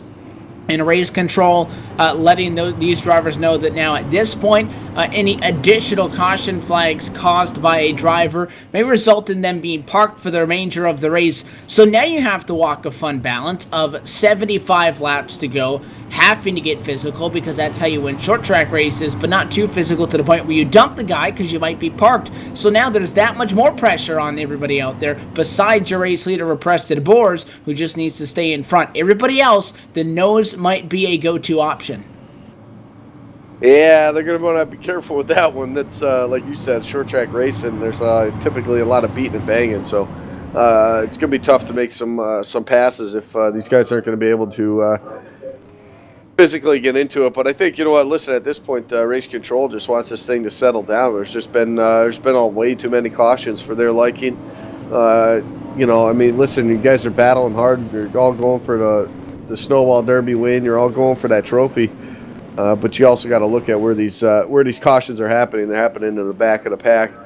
These guys got to be a little more patient than that when they're running in the back. Obviously, you're not up front battling these guys for the win at the current moment. So I think it's just guys just got to be a little bit more patient than what they have been.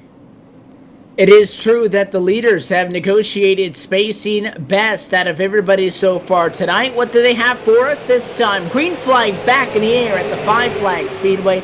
It's forced to turn one. Look at the one, though. Hard to the inside goes Jake Griffin. He wants the number 2 spot. He's got the lane. Yeah, he's got the lane right now, side by side with Cole Williams. Cole Williams can't do nothing about it right now. Going to try to force his way into the bottom, but the problem is he's got the 48 of William Hale there.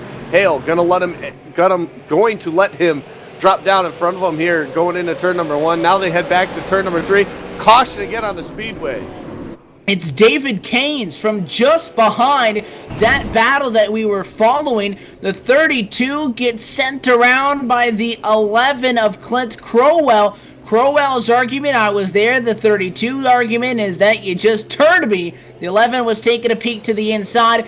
Got him in the left rear. A big hit for the 54 that Andy won. The 18 also involved. Not sure how much beyond just a racing incident you can put that one on, Andy. That's a move that you expect to see inside of the final half of a race here.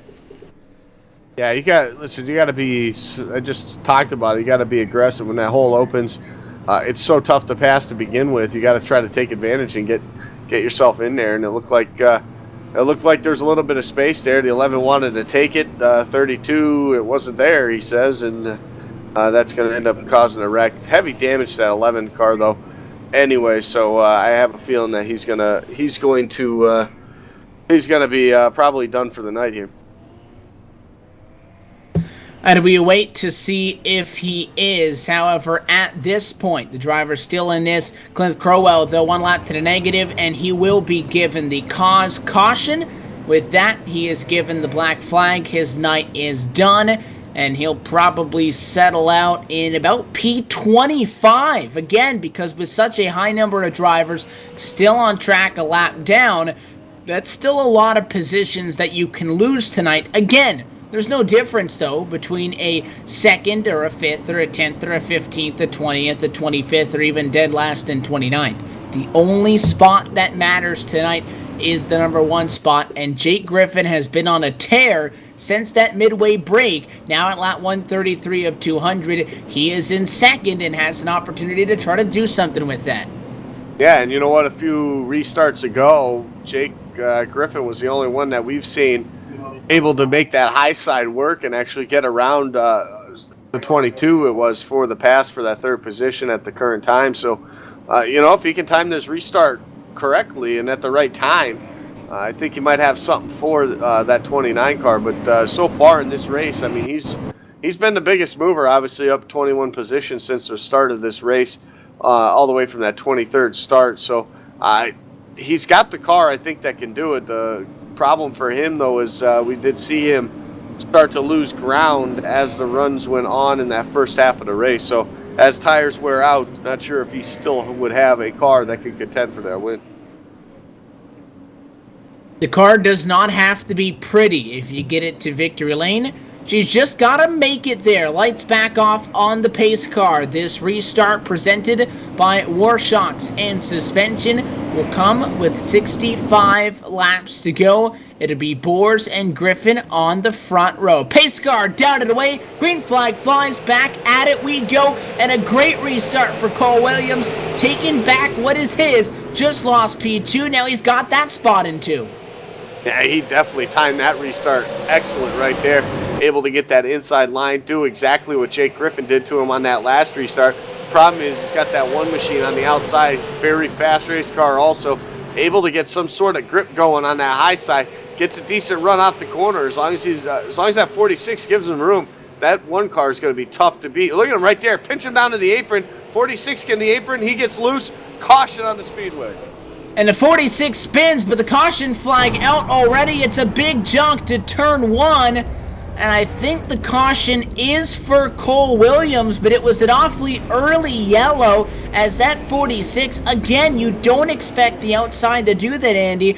I think Cole Williams just caught off guard, got back to the gas sooner because he was getting passed, got tagged, spun out, and I do think the caution will fly for the driver of the number 46, if not the driver of the 48. That's the only accident that I see across the start-finish line. We'll get another look at that. William Hale, though, problems early, recovered. He's in that accident. That's basically 5 or 6 of the faster cars tonight from the top 10 involved with pretty significant damage in that one.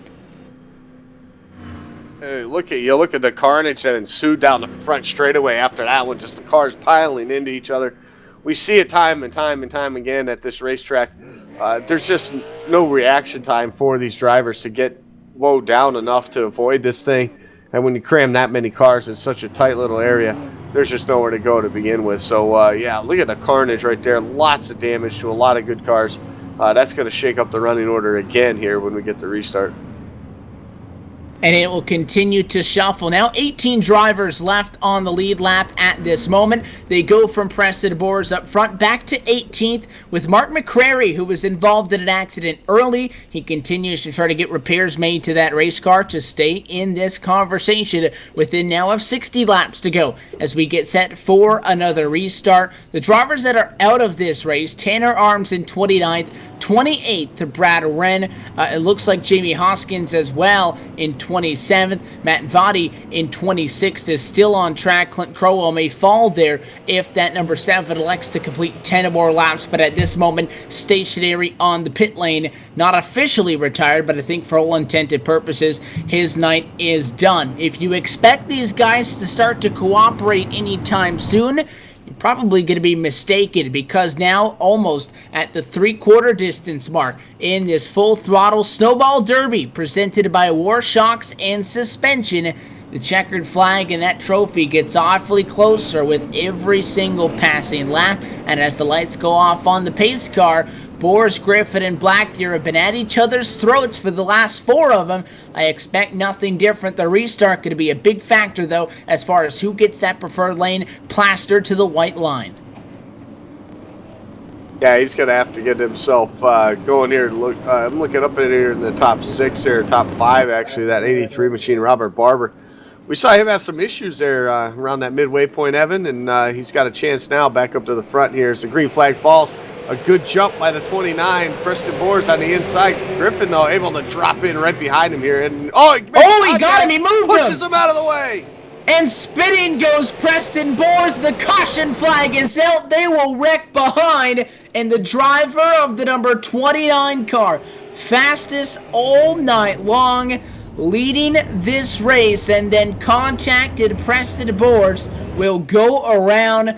Caution is out, and now what happens to Jake Griffin, the 1 car, in a spot to turn 1 with, as we mentioned, a good jump on the restart, Andy. Probably could have challenged to the outside, but again, the objective is get down in line. He hits him, moves that car up the hill, rather, for that matter, and Bors is number 29, steps up the hill once, twice, eventually runs out of room, spins out. With that, not only does Bors lose the race lead, but Jake Griffin may be penalized if he's deemed the cause of that caution. I don't see how he wouldn't be. Yeah, I mean, but listen, at the same time, I mean, that's how you get around guys here. You bump them, you beat them, you push them out of the way. That's exactly what the one car did like that. He's been aggressive like that all night long. It's, you know, and honestly, it's really tough if you're not going to call those penalties early in the race, but then throw them out at the end of the race. That's kind of you gotta, I don't know. I would think you'd have to be more consistent throughout the whole thing. So I'm not sure what they're going to do right there. It was a hard battle for the race lead. Obviously, if you're the 29, you definitely don't want to be. You're a little upset, hot under the collar right there, getting pushed out of the way like that, especially when you've been leading this thing for the majority of it. If you ask the 29, he'll tell you that he got dumped, and if you ask the 1, Andy, he'll say, I moved him out of the way and he couldn't hang on to it. You can't really hit him, I mean, much lesser than that, because, I mean, Jake Griffin gets into the lefter, he moved him out of the way. He didn't spin him right away. It was Bors who went up the racetrack and was trying to save that car when it eventually spun out. So it's easy to say that if there's a cause of the caution, it's definitely the one for initiating the contact, but was that contact enough to deem it as that was the sole cause of it? Because, again, he's saying, hey, I moved him. If he can't hang on to it, that's not my problem. He did what he had to do. We talked about the bump and run being open. He did it maybe a little bit earlier than we were expecting, still outside of the final 50 laps, but that is Five Flag Speedway. Yeah, exactly. They're actually discussing it right now, even the race control right now, because they're calling that they got into the back of him, and then he had it saved, and then he self-spun himself out, and I mean, there's some chatter going all over the place in this thing, and I don't know what you're gonna do, honestly. I mean, you let him race it out, you let him duke it out on the track, I think, but at some point you got to hold some people accountable for certain things. But you know what? Honestly, at this point, I'm glad I'm not in their shoes and have to make the call. Preston Bors went up the track from the contact, and although he was struggling to get the handle, it was never an overcorrect that sent the 29 around. That car spun out, stemming from the initial piece of contact. So he'll be back inside of the top 10 in P8. It's all Jake Griffin, though. Clean air in front of the field. Green flag flies back at it. He completes the run forward from 23rd to 1st at lap 149. And a battle for second, though, heating up right now. The 23 of Jonathan Smith. He's got the inside line. It's the 22 of Justin Blackdeer. Pushes up the racetrack. That's going to let a couple guys get the opportunity to get around. The 46 of Cole Williams. He's the first one. Now he's going to battle for that second spot. He's side by side with Smith in the third three. Yeah, I looked at this as an opportunity for Justin Blackdeer to get back in this after starting on pole but running third for a lot of it. Fell back to P4. That gives Cole Williams the number 2 spot. Jonathan Smith in third. He'll fall back as Blackdeer gets it, but caution will fly. It's the 31 of Douglas Nelson in 14th position. And that's another case of 3 wide, running out of room. And I will say again, I'm not surprised it happens in turn number 4. 31 on the apron, loses the handle, finds himself in the middle of the racetrack, and the slightest bit of contact sends him up and around. And the problems that all of these guys are having in turn 4 are making me feel a little bit better, because when these guys were doing one of their practice sessions earlier in the week, Andy, I could not figure turn 4 out at all. And it appears that the struggles in that turn continue tonight because of 2 reasons. There's no distinctly marked apron, I guess, so you're going from the banking to the flat, but as well, that pit road wall is so close that when you try to cheat that, the car either gets sideways from the apron or you actually bounce off the wall. Both examples we have seen so far tonight. There's a whole lot going on there at about a 200-foot stretch. Yeah, and you know what? I think the angle of turn 4 also is a little bit different for, when you're coming off the corner. It almost kind of juts out at you a little bit as the track narrows there between the 2 walls. So it's a little bit different than turn 2. If you look at turn 2, there's actually an access road from off the track to come onto turn 2. So that turn 2 wall kind of straight. There's a little bit more room there. So I think that's, it's a characteristic of this track. And I've ran some laps here too, and I'll definitely say turn 4 is not the easiest one. Now inside of the final quarter of this race at lap 154. We thought we knew what was going to happen, and then contact for the race lead. It's out of the window, and we really don't know what's going on. It is going to be Jake Griffin in front. He continues to lead this race. I can promise you that if the 29 of Preston Boers gets back to him, who is now back up to P6, that might get ugly. I can't promise the 29 is going to be able to do so. He's got a couple of guys in between him, but if he gets to him, it won't be a happy reunion. No, I can't. Might get ugly, I think, is an understatement. I really think that 29 is definitely not happy, obviously. I'm sure he's not going to just flat out dump the guy, but well, then again, you never know. These guys are restart drivers. He feels like that's what happened to him, so...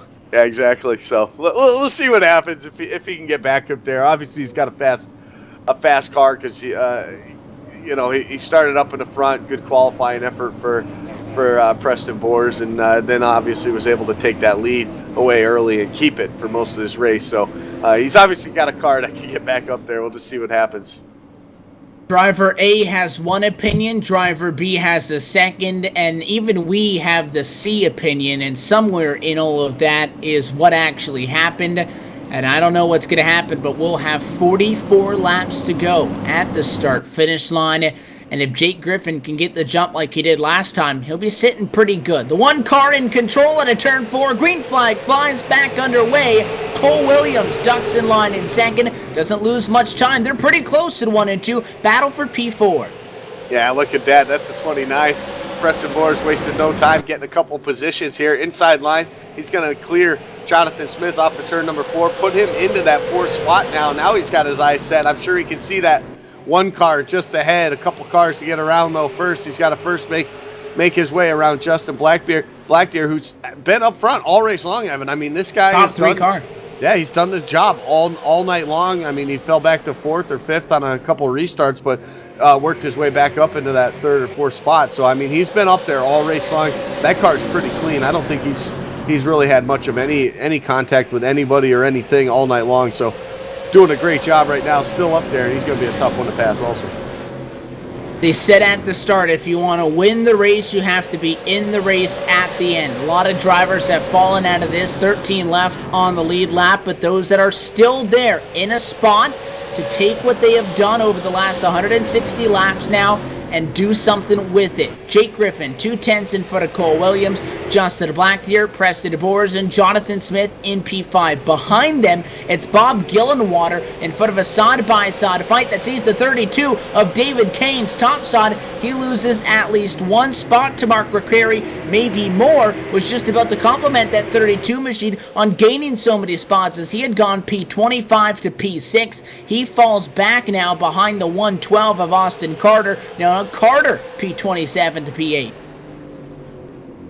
Yeah, that's what happens right there. As you see just in front of these guys, the 99 of Mark McCrary trying to make up another spot here and get around the 4 of Bob Gillenwater. So the 4 has done a good job, real quiet all race long, but he's made his way up into the top running spots here right now. But you can see right behind him now the 32 trying to make some headway again. David Kane's back to the inside of the 112 of Austin Carter.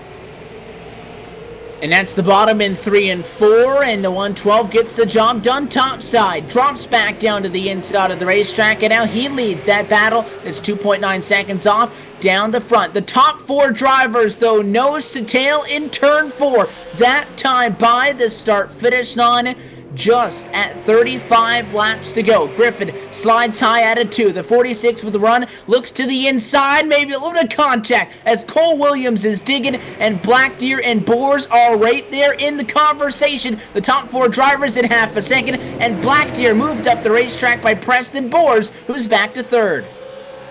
Yeah, you know that 29, he can sniff the lead again right now, knows he's running out of laps here. This is about the time in that first initial 100 laps that we saw that one car start to fall off a little bit. So you can see these other guys really starting to catch up to him here off of turn number 2. That 46 machine, Cole Williams, got a fast little race car right now, just trying to find his way around. Caution, though, back on the speedway. He'll be able to avoid a reunion for the time being. A caution down the back and heavily damaged for David Keynes. I had just talked about that number 32 car doing good. He found himself on the outside of the racetrack in a move in turn one that I don't think you gotta do at that point. Robert Barber to the inside of the racetrack. You're trying to take advantage of whatever you can get, Andy, but it's a checkup in front of you and you put half the car on the apron and take the guy out. It's an aggressive move. Again, it's hard to blame somebody in the latter stages of this race, but I think a little bit over-aggressive in turn one causing that one. Yep, but that's a product of short track racing. Anywhere you go, any type of car you're at, you get into the late stages, people are going to push the issues. It's time to go, and they're going to try to make things happen that maybe normally they wouldn't even attempt to make a try now. But we got to take a second to think of this restart here. Who's going to be behind that number one car, Jake Griffin, when they get this restart here? That third position running right now is Preston Boers. So he's got himself back where he needs to be, Evan. It's going to be an interesting restart if he can be able to time the jump anyway of the one car and be able to get himself around the 46 of Cole Williams. Cole Williams, definitely, though, a fast car in the restarts. He's been able to get down in that second spot. So it's going to be fun to watch this restart here in a couple laps. I think outside of maybe 1 to 2 restarts, your leader has had at least a car length advantage down to turn 1. So if you're Jake Griffin, you have to like your odds. You've led a lot of this race now, especially in the most recent laps. You've got about 3-4 restarts under your belt as a leader recently, so you kind of know what to do with your timing to get the best jump. I think I would be more concerned, if I'm him, about green flag runs, because we saw how quick Preston Boers is pedaling. If that 29 wins this race, when he got turned, I thought he was done. He only fell back to P8. He has since passed 4 drivers from that point, getting up to now the number 3 spot, 5 positions total gained in all of that. In third at the moment. I'd be terrified if I'm that one car and I see the 29 in the mirror. I know you say you don't drive looking in the mirror. There's no way Jake Griffin doesn't know what's coming if he gets to him, though. Oh, God, no. You don't. If you're him, you don't want to look in that rearview mirror. You want to concentrate hitting your marks. It's the easiest way to lose positions is to be paying attention to what's going on behind you instead of out in front of you. So as a leader, it's very hard to, but when you're looking up in that mirror right now as they're pacing around this thing, he can see that number 29 machine right behind him. He knows what's coming, and he knows he's got to get out there and get away from him, but the problem's going to be now is how much he does look out the back mirror instead of watching out the front. And in the mix of all this, he's still got to watch out for that 46. You can buckle up because it's a late race restart in Pensacola. Green flag flies, back and away we go. The 46 of Cole Williams drops to the inside. He sits between Jake Griffin behind the number 29 of Preston Boers in P number 3. Mark McRae, third at the stripe. He falls back to 4th, and it's Austin Carter, P5. Yeah, the top guys all single file now, running off of turn number 2 here. The 29 looking pretty stout right now, able to hang with these guys. Another one also is Mark McCrary, able to hang with these guys off the restart here, as now the battle for second heats up, is now looking to the inside. That's the 29 of Preston Boers. 46 of Cole Williams. He's going to give him the room right now off of turn number 2. Still going to be side by side as they head back to turn 3. No, he's got him cleared. And the Jaws music plays. Here comes Preston Boers, recovering after being ushered out of the way in the race lead no less than 50 laps ago. He's back to second on track, and he's chasing the man that he made contact with. Jake Griffin, your leader. Preston Boers has dominated the majority of this race. It looked like it was out of reach, but now, with 23 laps to go, right back in the conversation. Only went side by side with the 46 of Cole Williams for 1 lap, so he keeps it close. Caution behind them, though, is going to force him to slow down. Inside of the top 5, it's problems for the 112 of Austin Carter. A tough break for that 112 Austin Carter there, having some issues again. He's had issues earlier in the race, but now it looks pretty terminal for that car here after a spin and accident here into turn number 3 here. Car down to the inside, that was the 32 of David Keynes there. It looks like they just made some door contact right there on the entrance of the corner, and it looks like some terminal damage, a lot of smoke coming from that 112 car. and maybe a little bit of net code in that, but you're right, the 112 was okay for the most part, spun down the hill, and then got absolutely pummeled by the 33 of Terry Randolph, who came through there. Not enough time to react to the stationary car, literally in the middle of the racetrack. So Randolph gets into him from 7 laps down in 19th. The 33 is going to have damage that he has to get fixed. But now the problems, Andy, are starting to translate for the guys that have been back in the pack, guys laps down, to I think that's at least 2 of the last 3 have been drivers inside of the top 5. So not only is leading this race important because we're not that far away from a checkered flag, it might be the safest place to be, although again, I don't know how safe you can feel if you're Jake Griffin. Preston Boards needs a big restart here because now 20 laps to go in this snowball derby.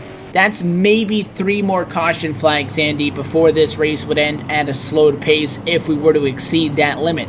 That's not a lot of green flag laps. If Preston Boards loses P2 to the 46 of Cole Williams, even if he passes him back at the rate we've been seeing the cautions, he'd basically lose that stint. If we go green, he would lose significant time. Also, the 29 absolutely needs to stay P2 on the restart down the backstretch.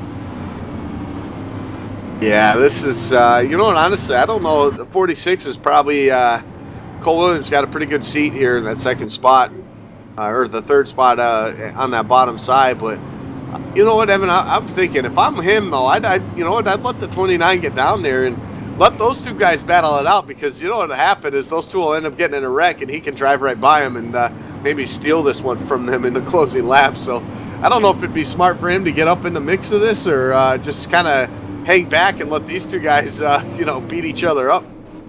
100% true. It might not hurt him to just stay back, give the 29 the spot. You were pretty close to what happened when they got together last time. What happens this time? Restart slated to come up to lap number 184. It'll be 17 laps left to go in Pensacola, Florida, at the virtual 5 Flag Speedway, close to determining a winner in the inaugural Full Throttle Racing Series Snowball Derby, presented by Warshocks and Suspension. Pace car down, Griffin gone right away, green flag flies, and a big jump for Cole Williams to P2. Cole Williams wants nothing to do with that, letting him go right there. It's going to be a side-by-side battle for that second spot off of turn number 2, back in the 3 right now. Here comes the 99 now. Oh, the 99! Oh, he gets it. Oh, and he smacks the barrels hard right there on the entrance of pit road. We stay green right now, but it looks like he hit the apron, Evan, and then got into the barrels. He got sideways, and that car was absolutely impaled by that pit road entry wall where those tires are stacked up. The tires in the middle of the driver compartment. That car was shish kebabbed onto the pit lane. He was stuck. He'll take a virtual toe to pit road. No caution. We stay green. And now Cole Williams takes over the number 2 spot. Preston Boards falls to 3rd as we take a second look. Take a second look at that, man. Wow, what a hit right there. Just be thankful it's not the driver's side that really got hit with that. That was a hard lick right into those tires. But I think the big loser out of this is Cole Williams and Preston Boards, because when now that happened, they were right in the mix of that, and I think they got out of the throttle to, you know, kind of see what was going to happen there. They obviously were able to get by, but the problem is the leader, Jake Griffin, is now checked out. He got a good jump. He utilized those guys battling for P2 on back to his advantage. And 0.8 of a second in front, though, it's not going to be enough. Caution flag flies at 12 laps to go. It's problems for the number 15 of Zach Koye, and P5 for maybe the 3rd yellow in a row. P5 is not the place to be as Bob Gillenwater. Problems in turn number 4, and he just got tagged by the 15 off the corner. A good run for Koyer. He either tried to take advantage of it and move him out of the way, Andy, or tried to get to the inside and couldn't give it enough wheeling time. Just nicked him in the left rear. Both those cars pay the price. Both pay the price late in the race. A good, decent run, a top 5 going for Zach Koyer. That's going to come to an end here with 11 laps to go. But just when we thought, you know, the leaders check it out, and now we get another caution, we get at least one more shot at this thing. Maybe the final time, if not the second to last possible restart on the race. It'll come with still more than 5 laps to go. So that means if you get another quick caution, you could race this one out to the end under green on a very short restart. However, no green white checkers in the iRacing service. If we pass lap number 195, take 4 laps to go, at that point a caution would end the race. Yeah, it would, unfortunately. But I guess, by the looks of it, and, I don't know, iRacing says it would mess their thing up. I'm sure they have it in the works to get done at some point. But they keep coming out with these new things on the build that I think they keep pushing it to the side. But I think it'll be a glorious day when that finally comes out. We probably won't see it in the official side as far as green, white checker finishes, but at least give the option for leagues or races like this that they could put that in there if they wanted it. So we'll see what happens, but that's for another day. Until then, we got to deal with the hand that's dealt us, and that's what it is right here. So for Jake Griffin, he's either going to try to run this thing out all the way to the checker, or he's racing to the next caution flag. Wave around going to go by top side. That's the 48 of William Hale. He'll go from 3 laps down to 2 laps down. Zach Koye, the initiating car in that contact in turn 4. He's been given the black flag. His night is done as he has been parked by race control for instigating that accident at a turn number 4. So Jake Griffin maybe one final time. If the lights go off now, it'll be 6 to go. It's a small window to have a quick caution and still get another restart, or hey, race it out. 6 laps to go, going to be the magic number. Cole Williams topside in second, and maybe one final opportunity for Preston Boris to try to do something. He'll be third. Going to be an interesting restart here because at least Preston Boers is back on the bottom side right there. These guys were able to get back up to the one of Jake Griffin. Jake Griffin needs a restart of his life, though, and I think at the same time Preston Boers wants to time this one just right. Pace car down. It's Griffin on the ground pedal, and he's off. And a great restart for Preston Boers. He got what he needed. He's in P2, down to 1 and 2. The battle behind the 29 leads some green flag laps, though, to do something with them. Oh, man, what an awesome restart right there. He timed it perfectly. Preston Boers now off at turn number 4. He's there. He's at the back bumper of the 1 of Jake Griffin right now into turn number 1. Off turn number 2, you can see the 1 push up a little bit. That's the run the 29 needed. Now he's looking top side as they come down. Oh, he hit him. Turn number 3, makes some contact, trying to push him out of the way. Oh, no, too much. Not going to work this time. He's still in second. He hit him 1, 2, 3 times, and that's it. Preston Boers got sideways. A great save, Andy, but he lost half a second. That may have been all he had. He went in there, though, with intent.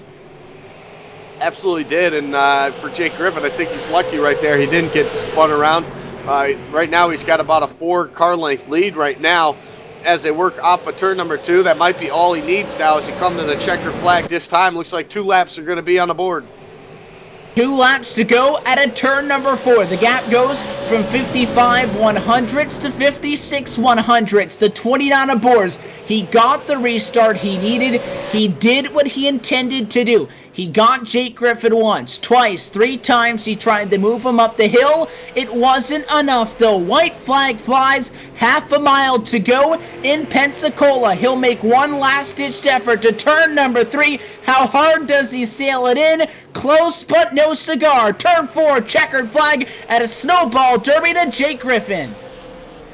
Yeah, he just drove his butt off right there on those last few laps. The 29 definitely gave him a little piece of his mind right there. Obviously, it didn't end up wrecking him. Maybe he didn't wreck him on purpose. Maybe he just wanted to give him a shot and get him out of the way. But he just rubbed him. Yep. You know what? I think that was a class move right there by the 29. May not have gotten him the race win, but maybe showed his displeasure. But at the same time, a pretty class move. He got the point across. He was physical, but not too physical. And as soon as that one came across the start-finish line, Andy, He wanted a car to do burnout, so he was already on the radio with the 29, and you saw the 29 come up to him down the back straightaway. I know Preston Moores, again, P2, normally something that you'd be happy to celebrate after being turned around inside of 50 to go, but nothing for anybody but the winner. Jake Griffin, your big winner. He'll get a congratulations from the 46 of Cole Williams, your winner this afternoon in the Full Throttle Snowball Derby, presented by Warshocks and Suspension. He gets the job done, and he is going to burn her down on the front straightaway and celebrate your big winner from Five Flags, and hopefully we'll be able to catch a word with him, Boers, and Black Deer, who come home 1, 2, and 3. Those drivers ran in those podium positions for, I'd say, a good majority of this 200-lap affair. We'll step away and recap what has been a wild race so far, and what was a wild one through to the checkered flag as Jake Griffin takes home the checkered flag. The wrap-up from the Snowball Derby in just a moment. You'll catch it in with the LSRTV post-race show when we return.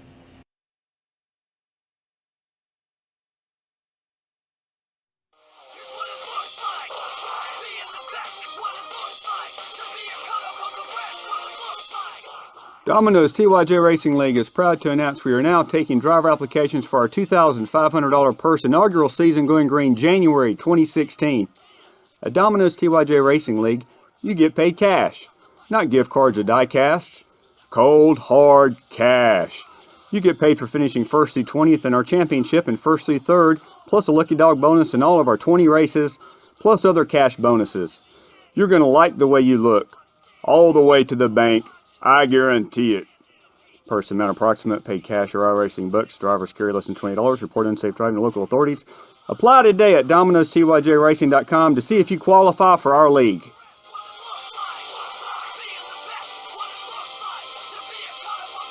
And join our preseason Thunder tryout races Saturday nights at 8 p.m. through the end of 2015 to see if you have what it takes to make the cut and some cash.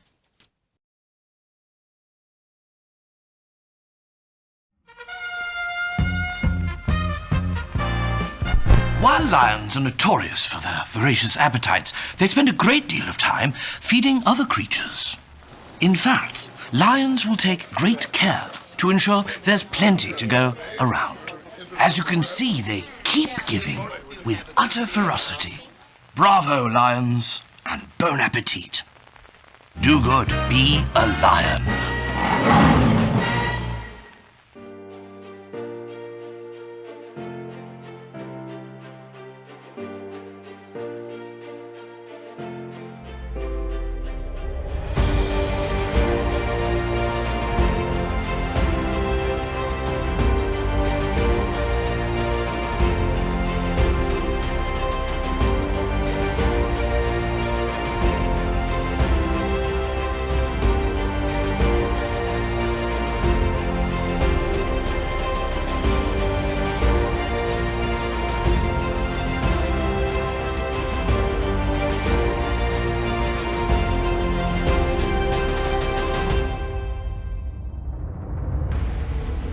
As he works through corners number 3 and 4, the peak antifreeze, the team at number 58, and unofficially he will come across the line as the 2015 NASCAR Peak Antifreeze Series champion. Kenny Humpy will win his first title.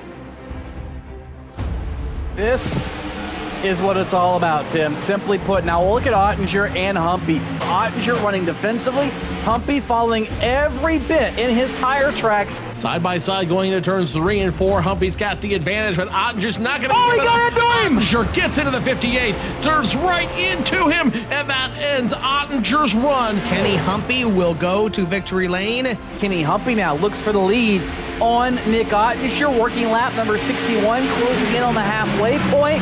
At a corner number 4, checkered flag in the wind, and for 2 weeks in a row, it's going to go to Kenny Humpy in car number 58. Pace car off, and Humpy's gone. Green flag flies. What a flying start for that number 58. Kenny Humpy has a 3-second advantage over the rest of the field. We've only completed 42 laps, and that 58 car is hauling the mail. Kenny Humpy, you can't argue with the setup he's got under his car. Last time around, he picked up an extra 1/10 of a second over Ray Alfalla. And that means Kenny Humpy will have won his third NASCAR Peak Antifreeze Series race of this short season. Kenny Humpy takes the lead. That tells me that car is just what we have seen in the past. Very fast early, but extremely fast late. Super balanced and a long run race car. Kenny Humpy, dominant here at Dover is an understatement. 30 laps to go. The pace car is off.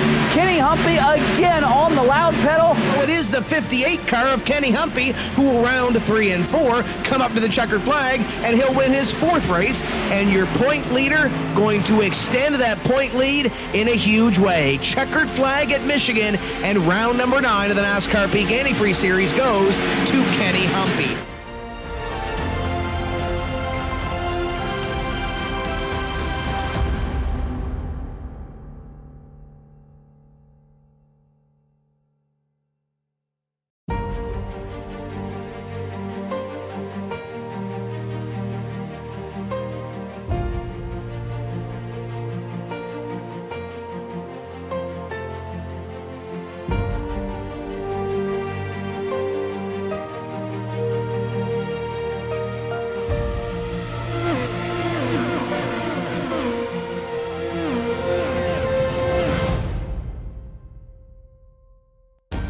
But here comes Gregor Hutu into Canada corner for the final time. Just 2 corners left to go before he mildly makes himself a triumphant return. We're back live at the virtual Five Flag Speedway. Cole Williams will cross the line in 4th, and that's what the standings will show. However, post-race, the review on that accident that we talked about with Jake Griffin, Andy, the one goes on to win this race. However, post-race, after a review of that accident in turn 2, deemed the cause of the caution, so he is disqualified from this race. Everybody will bump up 1 spot, and Preston Boers, who fought hard, is going to get the checkered flag. It'll be Justin Blackdeer in 2nd.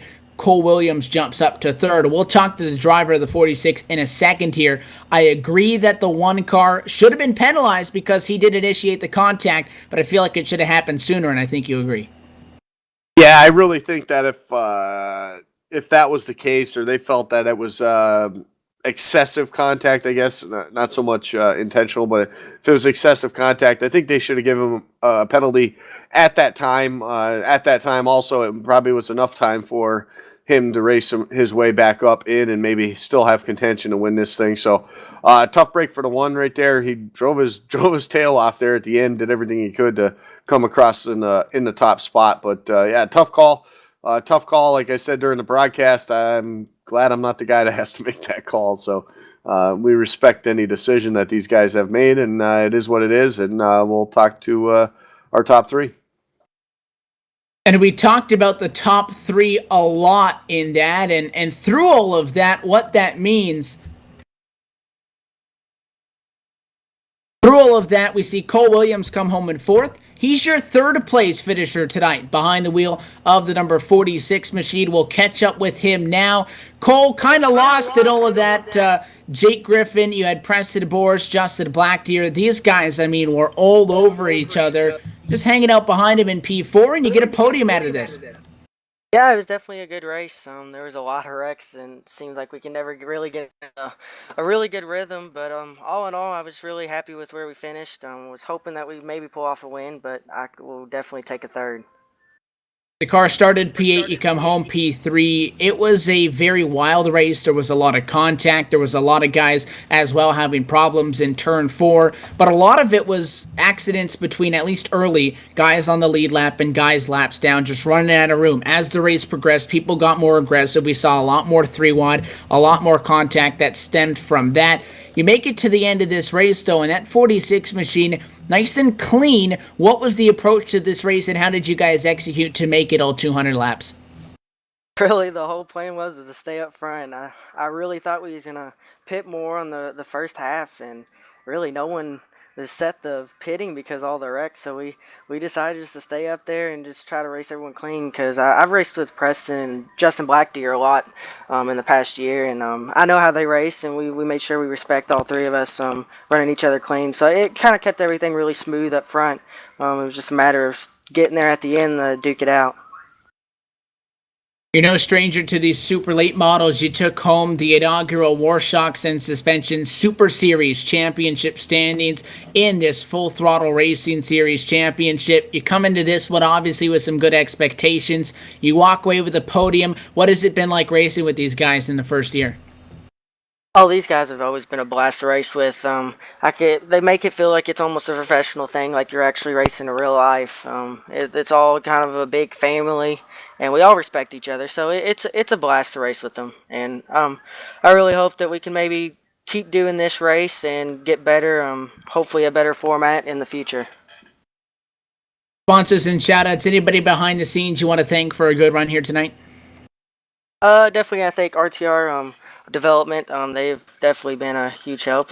Jake Griffin was actually one of my teammates running up front. We really had a strong run today. I was hoping that he had a better finish, but also gotta thank Cardinal Services and Bordeaux Metals for their support.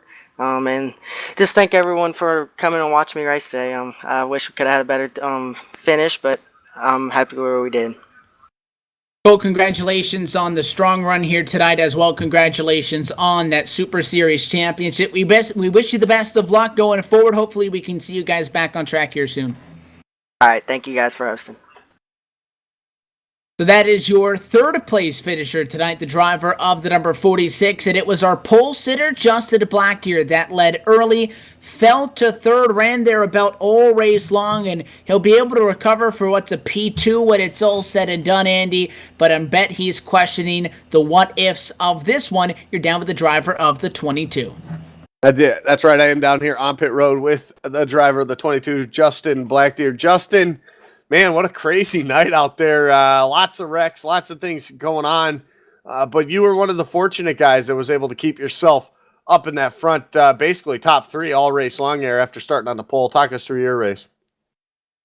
Yeah, I was just trying to stay out of trouble. Wanted to run up front as much as possible to avoid getting back there with those guys. And the race went pretty much the way that I wanted it to go. Just missed out on one spot.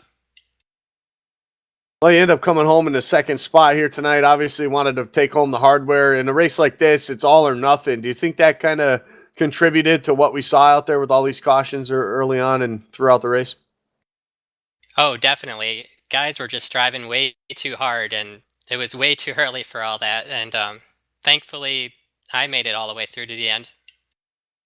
That you did. You had a pretty smooth race. Obviously, no pitting during the first half of the race. We just talked to Cole Williams about that, and he said basically with all them cautions, the tires didn't really wear out. Is that the case with you guys? You didn't want to give up that track position in that first half? Yeah, track position was key. I was not pitting at all. We had that halfway break, so the whole point was just to get to the halfway point. Well, that you did. You got to the halfway point. You got fresh tires. You come out in the second half of this race. You kept your car up front all race long. You were able to come home with the second place finish here at the end in a wild, crazy night in the first annual Snowball Derby. Sponsors, shout-outs. Who do you want to thank getting you here? Thanks to Ho Chunk Gaming and Robert Barber for putting this on. There you have it. Second place finisher here tonight, Justin Blackdeer. Justin, congratulations again. And we'll send it to Evan, who I think has made it to victory lane with our winner here tonight. He wasn't able to do the burnouts at the end, but he is your winner tonight at the virtual Five Flag Speedway. He gets the job done, and Preston Boers is given the checkered flag following a post-race review. Preston, congratulations. Before we talk about the race as a whole, you're leading this race, you get moved out of the way, you came back and you got to him. Talk us through that last 50 laps of this race. Yeah, it was definitely crazy. I knew we were going to have a lot of cautions there at the end. We actually got a couple green flag runs, which helped me a little bit. But after I got spun, we got our damage fixed and came down. We didn't have time to take 4 tires. We luckily got 2 in. and it was just a hard charge to the front. And luckily, the last 6 laps or so, it stayed green, and slipped a little bit off of 4. Then that one corner cost me, but in the end, I got it done. You get the job done in this one. A lot of guys struggle just to make it to the end. I know the clean air was nice to you once you took over the race lead. What did you feel like made your car a little bit better than some of these other guys? Where were you beating them? Definitely, I felt just getting clean air, honestly, just made the car a little bit freer off the corner. I was able to really drive it wherever I wanted to when I was out front. And then just on that restart, he was all over me, and I knew it wasn't going to end good.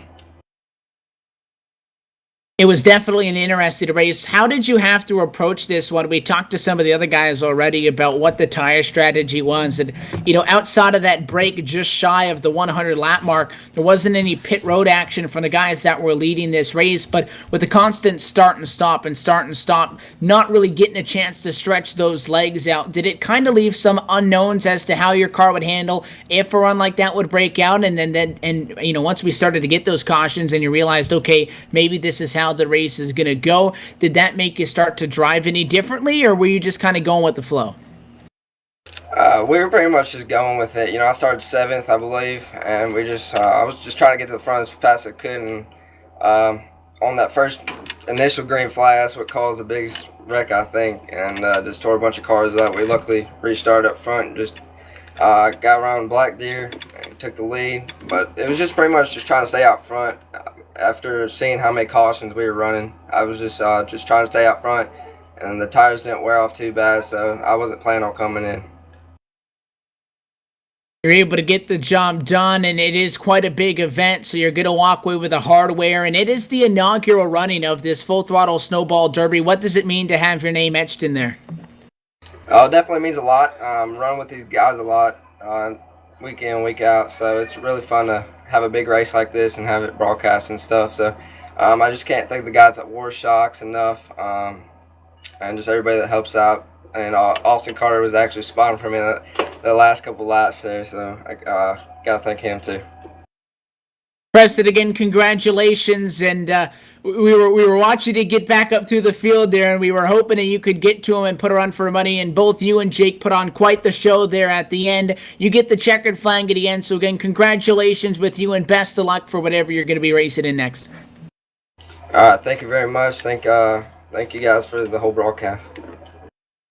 Your winner tonight is Preston Boards. The driver of the number 29 starts P6, comes home P2 at the stripe, but takes the race win and walks away on top of the pile. Andy, on the flip side of that is Jake Griffin, who comes across the line in first, does the burnouts, but no trophy. That's right, Evan. I am down here on pit road with the driver of the one, Jake Griffin. Jake, you come home, across the checkered flag first, but after a ruling, they end up giving you a penalty, put you out of the winner's circle here tonight. But Jake, talk about this race. It was kind of a rough start for a lot of these guys. Lots of cautions early on. You were one of those guys starting in that 23rd spot that were able to make your way up to the front. You had a good race car, a good race. Talk us through your race. Well, first off, we just got to thank Full Throttle guys for making this race happen. And as far as the race goes, we started in 23rd. We didn't have a good qualifying day at all. So we started 23rd and just worked our way up, one at a time, and found ourselves up there in the mix and got by my teammate Paul Williams for that second spot, which he helped me out a lot this week too. I wasn't very good when I got here, and we kept running laps along with Michael Held, my other teammate. He helped us out a lot. And we got into that second spot, and that deal that happened with Preston, just got in a little hot to one. I thought he had it saved, and he didn't. And it happens. It's racing. You'll see it, and there's nothing we can do about it. Yeah, we talked about it up here in the booth, kind of wondering that maybe if a penalty was given out at that time, that maybe giving you a better opportunity to race your way back up through there. We saw that that Preston was able to do that after he did get into that wreck. He was able to come back up through the field, get back on your bumper, gave you a little shot there going to the corner. Wasn't able to get the job done. You had a very fast car. Obviously disappointed with the ruling, but it is what it is. Like you said, sponsors, shout outs. Who do you want to thank for giving yourself a great car here for tonight? I mainly just got to thank the Right Turn Racing boys. Like I said, Michael Held and Cole Williams for helping me out this week. And just everybody that's helped me along the way. You guys for the broadcast, Full Throttle for the race, everybody else. Well, we appreciate you sticking around, Jake, and giving us a chat. Good luck in the next thing you drive, and we'll see you. We'll see you next time. Hey, thank you. There you have it, Evan, the driver of the one car. Unfortunately, didn't get the hardware, but he had a great car coming up from the 23rd spot. He did it. Another driver that does not quite get the finish that they were looking for is going to be a P20 on the evening for Robert Barber. But Robert, an exciting race there at the end, and it's short track racing. So there was drama. There was guys beating and banging on the end of that one. From the administration side of things, your thoughts on this inaugural Snowball Derby? It was definitely a wild race, and there at the end, it was really a hard decision to make. But the way the rules are set in place, we had to make the decision to disqualify Jake Griffin and Preston Boers take over the win. But it was really a hard decision. But it was a good race, a lot of beating and banging, a lot of short track racing, and I thought it could have went better, but we got a long way to go.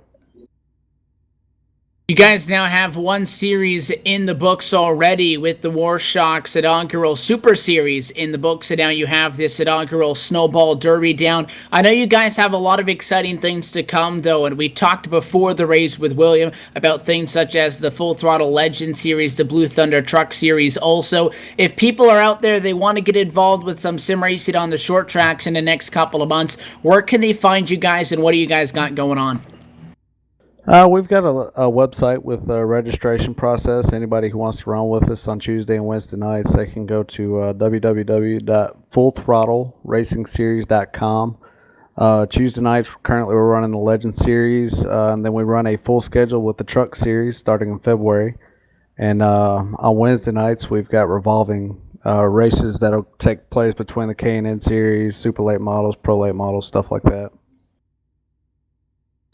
It was an interesting race, as you said, from up here in the tower. What was it like from your perspective behind the wheel, some of the biggest challenges you were dealing with in the race car? Well, the biggest challenge was it's really hard to pass outside, so everybody's trying to get down to the inside, and not a lot of room being cut, not a lot of slack or anything like that. And you just had to, pick and choose where you made your passes. I tried to take the whole first half of the race to be as clean as possible, not getting any trouble, and that worked pretty well. And it's like after the halfway point, we had a big, it was like a different race. It was crazy. And again, not the result you wanted, but still a decent show in qualifying inside of the top 10. I know that all of the drivers thank you guys to make this possible and to bring this show to us here. Who do you want to thank, though, for helping you guys out as well? Well, I've got a couple of different sponsors that help put this thing on. Plus, we had a lot of people donate to the league. But I want to thank my sponsors, Warshocks, with Willie Allen and them. They helped us out tremendously throughout the whole season, not just for this race. Also, want to thank Blue Thunder Racing Collectibles here in Smyrna, Tennessee. He helped us out a lot with the production, or not production, but the with the funds and everything. So if you go get your collectibles from him in Smyrna, Tennessee. Other than that, everybody just really pitched in. A lot of people pitched in. I want to thank everybody. I don't have time to name everybody, but just really thanks to everybody that helped out. Robert, thanks for allowing us as well to come and be a part of it. And again, congrats to you on a decent finish. I know you would have liked a lot more, but congratulations to you guys for continuing to build this, and hopefully we see a lot more of you guys in the future. Best of luck. Yeah, definitely. Thank you, guys. Robert Barber, P20 tonight. More importantly, one of the people behind this. And Andy, it's cool to see a new series. We talk about what we see on Saturday nights here on LSRTV with the United Sim Racing Truck Series. That's a new series. This is a new series as well. This broadcast made possible by all the drivers pitching in so that they could get this show on the roll. Yeah, and listen, it takes a lot of people behind the scenes to get a lot of these things done. So, yeah, special thanks to all those guys that get it done behind the scenes, either on our end or on their end. Obviously, to get these leagues going underway, it takes a lot of people, a lot of man hours, lots of hard work from a lot of people dedicated to make the sim racing whole experience for everybody in the leagues or in the broadcast memorable and fun to be around. Bent sheet metal, bent feelings, contact, the late race, race to the checkered flag, post-race reviews, and more. This one just about had everything you could expect from a race at the Five Flag Speedway. And we thank you for tuning in to join us. Until next time, that does it. There's a lot of exciting things coming up this week on LSRTV. Tomorrow night, the RSR Icebreaker Winter Series gets underway, followed Tuesday by the NASCAR iRacing.com Pro Series. Wednesday, the RSR Truck Series debut for the winter season as well. Thursday night racing with Upstate. Friday night Ice Super Speedway action. Saturday night United Sim Racing, I think, for the next 7 nights straight at least. LiveSimRacing.com and Facebook.com/LiveSimRacingTV, the place for that. Until next time, on behalf of the entire team, though, and for myself, Evan Pasoko, Andy Kessler, and our executive producer, Laura Lawson, congratulations to Preston Boers, your winner from the virtual Five Flag Speedway. He walks away with the trophy following the inaugural Full Throttle Snowball Derby presented by Warshocks. We'll see you next time on LSRTV, the voice of sim racing.